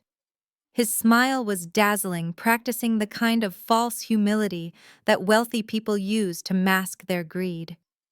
Behind him, a massive projector screen displayed a slide with the words, "A New Era" for Vance Holdings. "Ladies and gentlemen," Brad said, his voice smooth and commanding, echoing through the high-quality sound system. "Tonight is not just about celebration, it is about legacy. For 40 years, Beatrice Vance built this company from a single beauty shop into an empire. She broke barriers. She defied expectations. And now, as her health declines, she has entrusted me with the solemn duty of carrying that torch into the future." He paused for effect, looking down at my grandmother, who sat in her wheelchair to his right. She was slumped over slightly, a blanket covering her legs, her eyes vacant. She was playing her part perfectly. To the room, she looked like a woman who had given up. To me, she looked like a coiled spring waiting to snap. "We are entering a time of unprecedented prosperity," Brad continued, gesturing to the charts on the screen behind him. "With our upcoming merger and the restructuring of our assets, we are poised to double our valuation by the end of the fiscal quarter. But to move forward, we must sometimes make difficult decisions. We must prune the branches that are no longer bearing fruit to save the tree." The crowd murmured in agreement. I felt their eyes boring into my back. They knew who the dead branch was. They knew I was the sacrifice on the altar of Brad's ambition. And so Brad said, his eyes locking onto mine, his smile widening into something predatory, "I would like to invite my sister-in-law, Sophia Vance, to the stage. Tonight, in front of our family and our esteemed partners, Sophia is taking a brave step. She is formally stepping away from the company to focus on her recovery. She is signing over her shares to ensure the stability of the business she loves. Please give her a round of applause." The applause was polite but thin. It was the sound of people witnessing a public execution and trying to be mannerly about it. I walked up the stairs. My heels clicked rhythmically on the wood. Click, click, click. It sounded like a countdown. Keisha was waiting for me at the top of the stairs. She was wearing a red dress that was too bright and too tight. She held a silver tray with a document and a heavy fountain pen. As I reached her, she leaned in close to hug me. It looked like a gesture of sisterly love to the audience, but her whisper was cold enough to freeze water. "Sign it quickly," she hissed in my ear. "Don't make a speech. Don't cry. Just sign the damn paper and go out the back door. The kitchen staff has a plate of leftovers for you." I pulled back and looked at her. Her eyes were hard and shiny like glass marbles. She really believed she was the winner. She really believed that this man loved her and that this life belonged to her. For a second, I felt a pang of pity. Then I remembered the phone call. I remembered her laughing about selling me out for a handbag. The pity evaporated. I walked past her to the podium. Brad stepped aside, offering me the center stage. He gestured to the document Keisha had placed on the lectern. "The floor is yours, Sophia," he said softly so only I could hear. "Be a good girl and sign." I looked out at the sea of faces. I saw the bankers. I saw the investors. I saw the people who had judged me based on Brad's lies. They were waiting for my surrender. They were waiting for the broken, drug-addicted black sheep to admit defeat. I reached out and picked up the pen. The room went silent. You could hear a pin drop. Brad relaxed his shoulders. Keisha smirked. Then I set the pen down. I didn't sign. Instead, I reached into my clutch purse. Brad's eyes narrowed. He took a half step forward, thinking I was reaching for a weapon or a microphone to make a scene, but I pulled out a small silver USB drive. Before anyone could react, I turned to the laptop that was running the presentation. It was sitting on a small stand next to the podium. I pulled out the HDMI cable that connected Brad's laptop to the projector and plugged it into the side of the venue's backup system, inserting my drive. "Sophia, what are you doing?" "Brad," hissed his voice, losing its smooth composure. "Security, get her off the stage." But it was too late. The massive screen behind us flickered. The image of the rising profits chart vanished. In its place, a high-definition video appeared. The audio boomed through the speakers loud and crystal clear. It was a video of a sun-drenched patio overlooking the ocean. The crowd gasped as they recognized the location. It was the Martha's Vineyard house. But it wasn't the scenery that caught their attention. It was the people. On the screen, Brad's parents, Mr. and Mrs. Harper, were sitting at a patio table. They were drinking a bottle of wine that I recognized from my grandmother's private cellar. Brad was there too, sitting opposite them, his feet propped up on the railing. The date stamp in the corner of the video showed it was recorded 3 days ago. The Brad on the screen was laughing. It wasn't his polite corporate laugh. It was a deep belly laugh of pure mockery. "I tell you, son," Mr. Harper said on the screen, raising his glass. "You really outdid yourself this time. I thought these people would be harder to crack." Brad on the screen took a sip of his drink and smirked. "Dad, you give them too much credit. They are terrified of losing their little empire. Beatrice is old and weak. And Keisha." Brad paused to chuckle. "Keisha is useful. She likes shiny things. I bought her a car and she signed whatever I put in front of her. She doesn't even read the documents."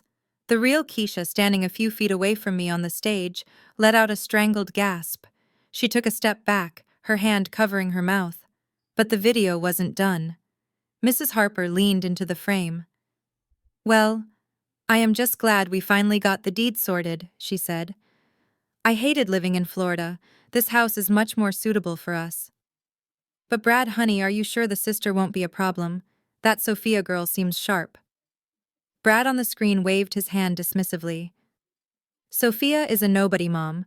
She is a forensic accountant, sure, but she is still a black woman in the South. I have the board eating out of my hand. I told them she was on drugs, and they didn't even ask for proof. They just nodded." Then came the line that sucked the oxygen out of the room. Mr. Harper laughed, shaking his head.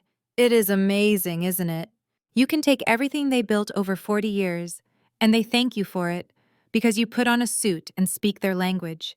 These stupid black people think they made it to the top, but they are just holding the seat warm for us." The slur hung in the air, magnified by the $1 million sound system. Stupid. Black. People. The silence in the ballroom was absolute. It was a heavy, suffocating silence. 300 people, the elite of Atlanta, many of them African-American business leaders, stood frozen in shock. I watched the color drain from Brad's face. It didn't happen slowly. It happened all at once. He turned a sickly ash-gray color. He looked at the screen, then at the audience, then at me. His eyes were wide with terrified realization. The mask had not just slipped. It had been ripped off and burned. On the screen, the video continued. Brad was raising a toast. "To the Vance fortune," he said. Or should I say, the Miller fortune. "By Christmas, the old hag will be out of the picture and we will own it all." I reached over and pulled the USB drive out. The screen went black. I turned to the microphone.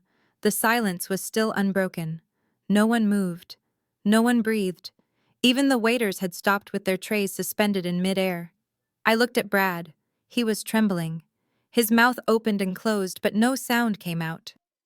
He looked at the investors in the front row. They were looking back at him with expressions of pure, unadulterated loathing. He looked at Keisha. She was staring at him, tears streaming down her face, her body shaking as the reality of his betrayal crashed down on her. I didn't need to sign anything I said into the microphone. My voice was calm, steady, and dangerous. I think I said, looking Brad dead in the eye, "That concludes your presentation on legacy." Brad lunged for me. It was a desperate, animalistic move. He reached for the microphone, perhaps to claim it was a deep fake, perhaps to hit me. "You bitch," he screamed. "You ruined everything." But before he could touch me, the double doors at the back of the ballroom burst open. "Federal agents," a voice boomed. "Nobody move." Dozens of agents in FBI windbreakers swarmed the room. They didn't go for the guests. They moved in a synchronized wave toward the stage. I stepped back, smoothing my dress. I watched as Brad Miller, the man who thought he was untouchable, realized that his complexion protection had just expired. The party was over. The real audit had just begun. The video of Brad's parents mocking our race faded to black, but the silence in the ballroom remained heavy and suffocating. Brad stood frozen at the podium, his face a mask of sheer terror. He looked like a man who had been stripped naked in front of an army. But I was not done. The racism was just the appetizer. The main course was the math. I pressed the button on the small remote control in my hand. The massive screen behind me flickered again. This time it did not show a video. It showed a spreadsheet. It was not a boring corporate document. It was a forensic map of theft. I had highlighted the stolen funds in bright crimson red so that even the people in the back of the room could see the blood money. Brad. I said, my voice echoing clearly through the speakers. You told the board of directors that the $25 million gap in the pension fund was due to a failed investment in a high-tech startup in Silicon Valley. You said it was a market risk. You said it was bad luck. I took a step closer to him. He flinched. I pressed the button again. A new slide appeared. It showed a series of wire transfers. The dates matched the withdrawals from the pension fund exactly. But Silicon Valley is not in Macau, I said. The crowd murmured. I pointed to the screen. These are direct transfers from the Beatrice Vance Pension Fund to the Galaxy Casino and Resort in Macau. I explained, keeping my eyes locked on Brad. You didn't invest the money, Brad. You gambled it. You played baccarat at $50,000 a hand, and you lost. You lost the retirement money of the janitor who cleaned your office. You lost the savings of the secretary who sends your mother flowers on her birthday. You are not a venture capitalist.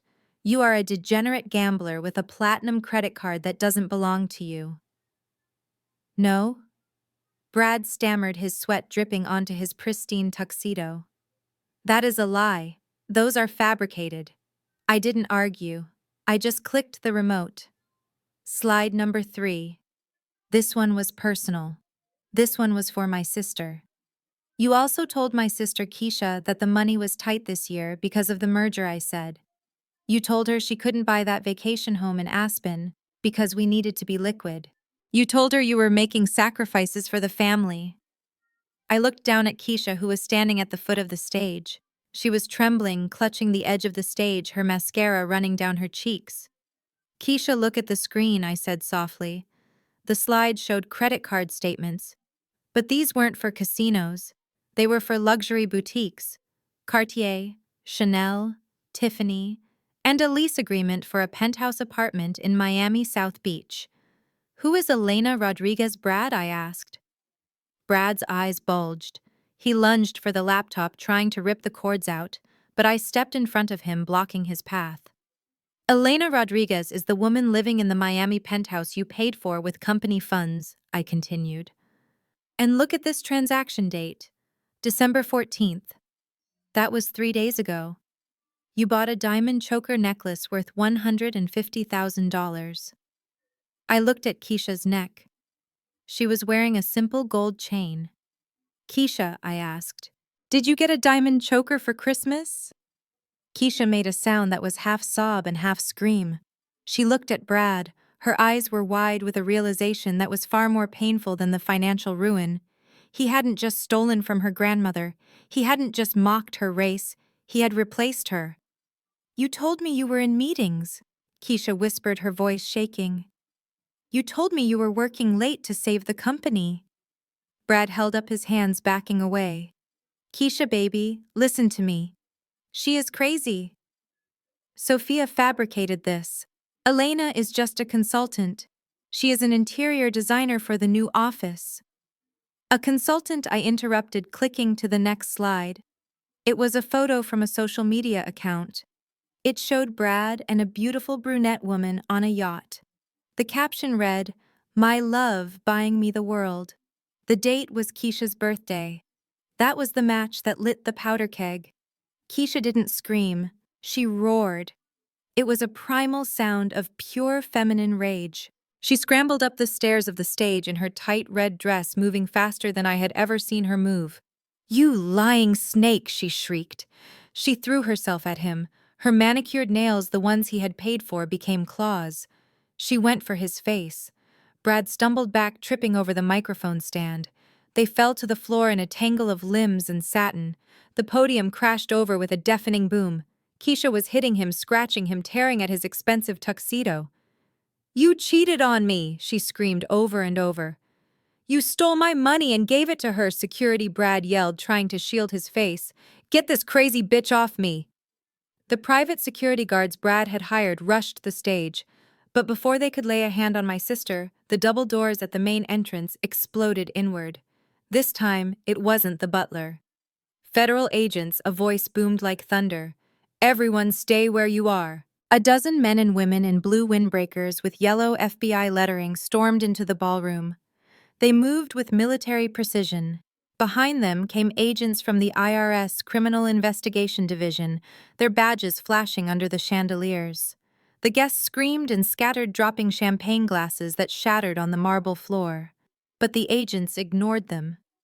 They had a target. Two agents rushed the stage. They pulled Keisha off of Brad. She was sobbing hysterically, her hands shaking, her red dress torn. One agent gently guided her to the side. Two other agents grabbed Brad. He tried to scramble backward, crawling like a crab on the polished wood floor. "Do not touch me!" Brad shouted, his voice cracking. "Do you know who I am? I am the CEO of this company. This is a mistake. My lawyer will have your badges." "Mr. Bradley Miller," the lead agent said, hauling him to his feet and spinning him around. "You are under arrest for wire fraud, money laundering, embezzlement, and conspiracy to commit identity theft." I stood calmly by the fallen podium, holding my clutch purse. I watched as they slapped the handcuffs on him. The metal clicked shut. It was the most satisfying sound I had ever heard. Brad looked up. His hair was messed up. His face was bleeding where Keisha had scratched him. He looked at me. His eyes were full of hate, but also fear. For the first time in his life, he was looking at consequences he couldn't buy his way out of.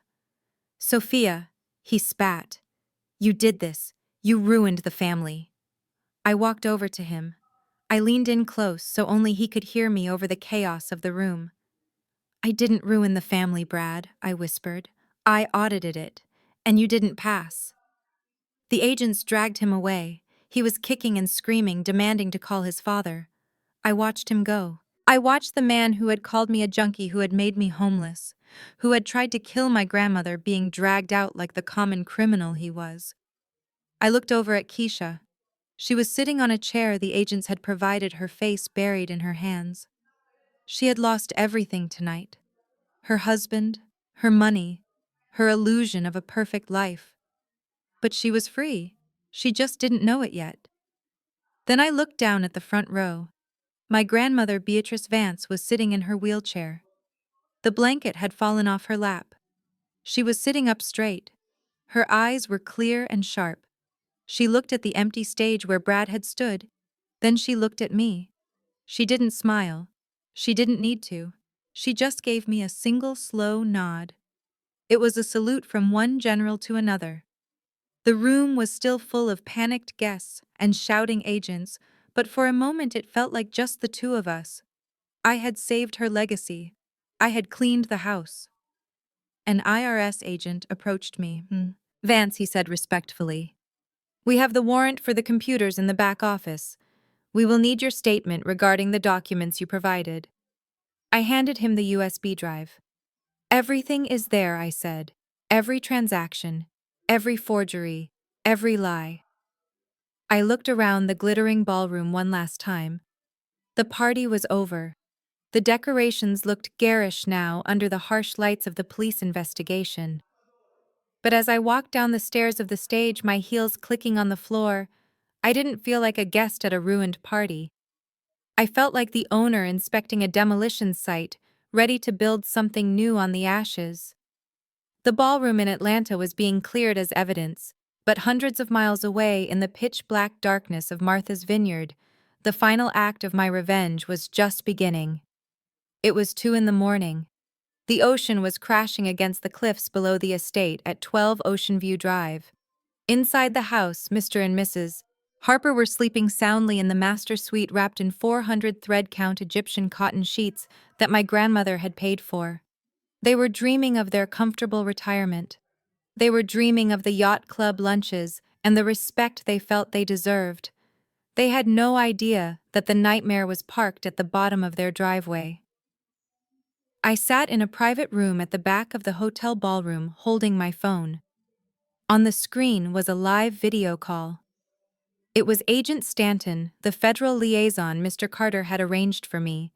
He was sitting in an unmarked van just outside the gates of the Vineyard estate. "Are we clear to move?" Stanton asked, his voice tiny through my phone speaker.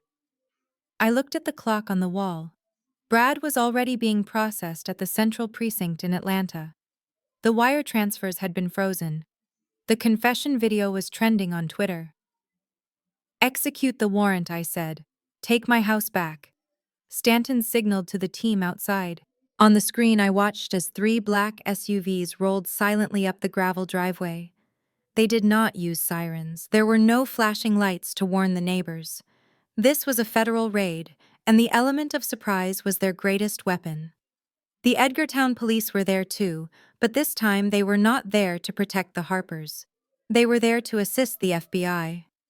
I wondered if it was the same officer who had threatened to arrest me just days ago. I hoped it was. I wanted him to see exactly who the real criminal was. The convoy stopped at the front door. I watched through the shaky camera feed as 6 agents in tactical gear stepped out. They moved with a terrifying efficiency. They didn't ring the doorbell. They didn't wait for permission. One of the agents raised a heavy battering ram. Boom! The sound of the solid oak door splintering echoed even through my phone. Boom! The lock gave way. The door swung open, crashing against the interior wall. "Federal agents!" a voice roared, shattering the silence of the night. "Search warrant! Clear the rooms!" I could hear the chaos erupt instantly. The heavy boots of the agents thudded on the hardwood floors, the same floors Mrs. Harper had accused me of dirtying with my cheap shoes. Upstairs, lights flickered on. I heard Mrs. Harper scream. It was a high, piercing sound of pure terror. Down on the ground, an agent shouted, "Show me your hands!" The camera feed moved as Agent Stanton followed the team inside.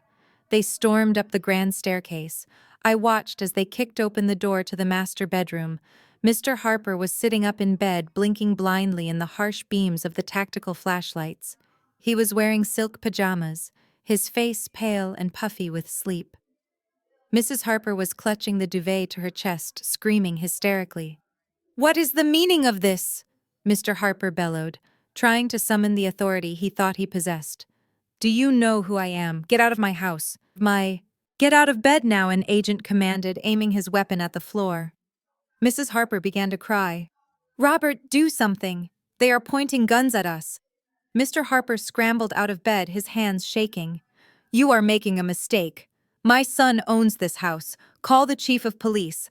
I play golf with him. Tell him Robert Harper is being harassed." The agent didn't lower his voice. "Turn around and place your hands behind your head." Mr. Harper's face turned a shade of purple I had never seen before.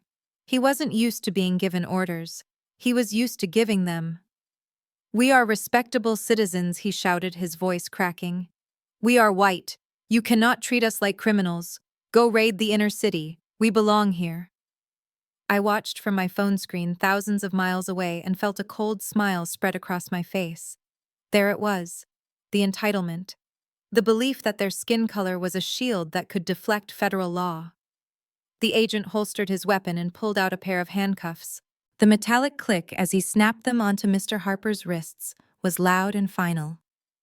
"Sir, this is a federal warrant issued by the Southern District of Georgia," the agent said calmly.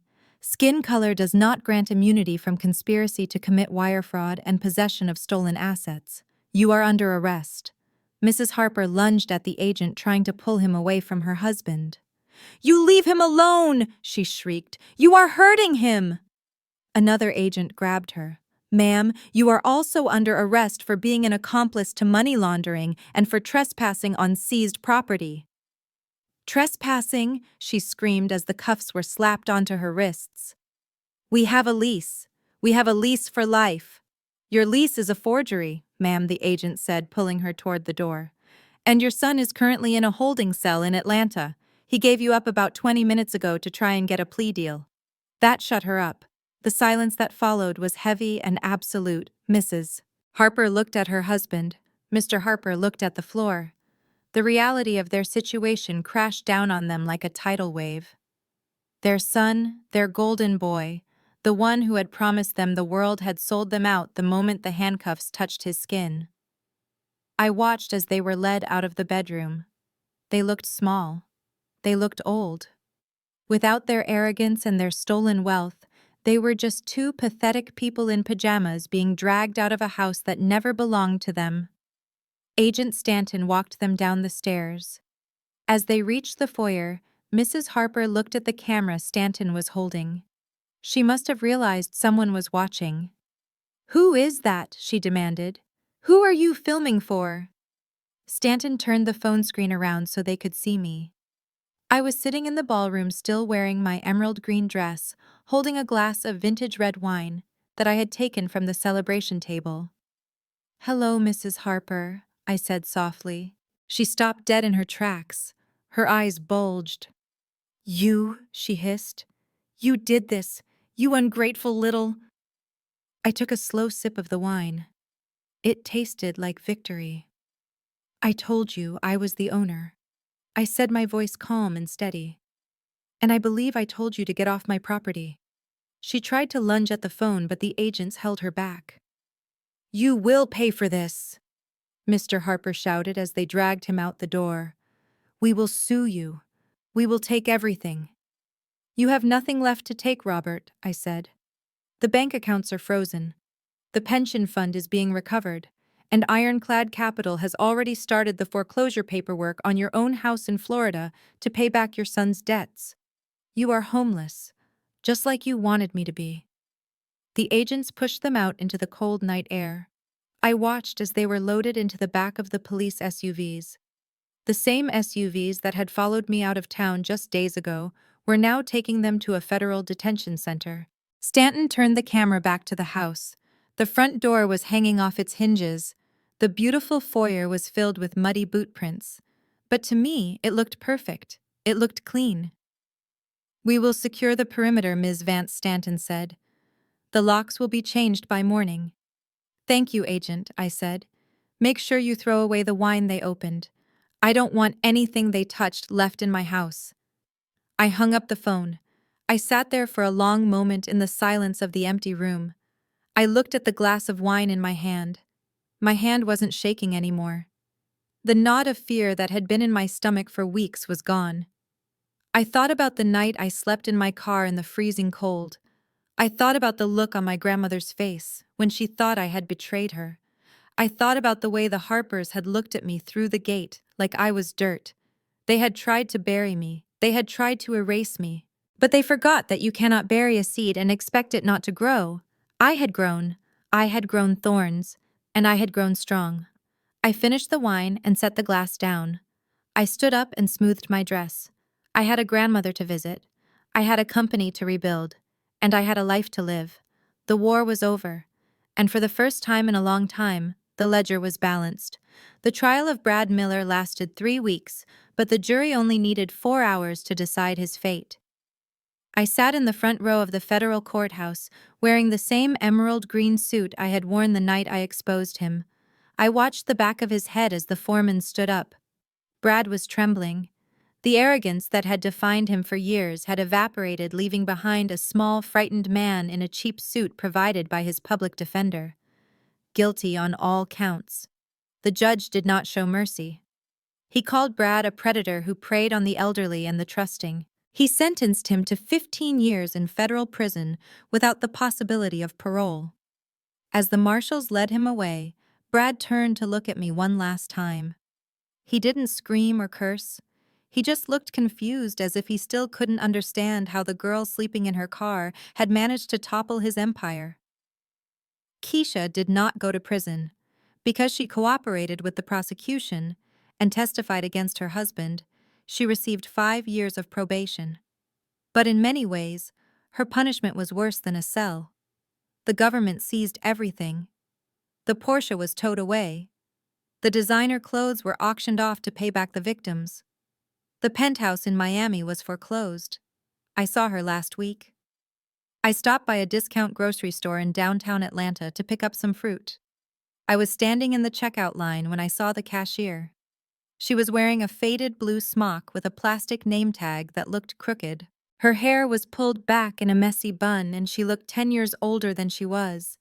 It was Keisha. She scanned my apples without looking up. When she finally raised her eyes and saw me, she froze. Her hand hovered over the scanner. I saw the shame flood her face. I saw the memory of the hurtful things she had said to me on the phone, the way she had mocked my poverty and called me a failure. I didn't say anything cruel. I didn't gloat. I simply paid for my groceries and waited for the receipt. "Here is your receipt," she whispered, not meeting my eyes. "Thank you, Keisha," I said softly. I walked away, leaving her to scan the next customer's frozen dinners.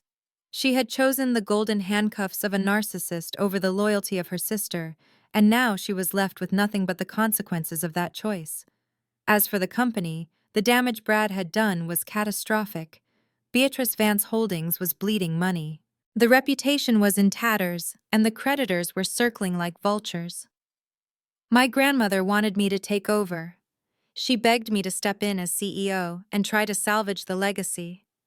We were sitting in the sunroom of her Atlanta estate. She was out of the wheelchair now, but she walked with a cane. "You can save it, Sophia," she said. "You have the mind for it. You are the only one who can fix this." I took her hand. It was frail and spotted with age. "No, Grandma," I said firmly. "I can't save it, and I don't want to. This company was your life's work, but it almost cost you your life. It is time to let it go." I spent the next 3 months overseeing the liquidation. I sold the assets piece by piece. I sold the office buildings. I sold the brand rights. I used every penny to pay back the pension fund Brad had stolen. I made sure every janitor, every secretary, and every driver got their retirement money back. When the dust settled, there was no company left, but there was no debt either. Grandma Beatrice moved into a lovely assisted living community where she played bridge and didn't have to worry about stock prices or board meetings. She was poorer than she had been in 40 years, but for the first time, she was at peace. There was only one asset I kept. I sat on the balcony of 12 Ocean View Drive in Martha's Vineyard. The winter had passed, and the spring air was crisp and salty. The ocean crashed against the cliffs below a rhythmic sound that I had come to love. This was my home now. I had legally reclaimed it. I had replaced every stick of furniture the Harpers had touched. I had painted the walls a soft, calming blue. It was no longer a symbol of Brad's fraud. It was my sanctuary. I didn't go back to corporate auditing. I realized that my skills were needed elsewhere.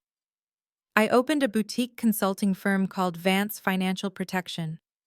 My clients were exclusively women.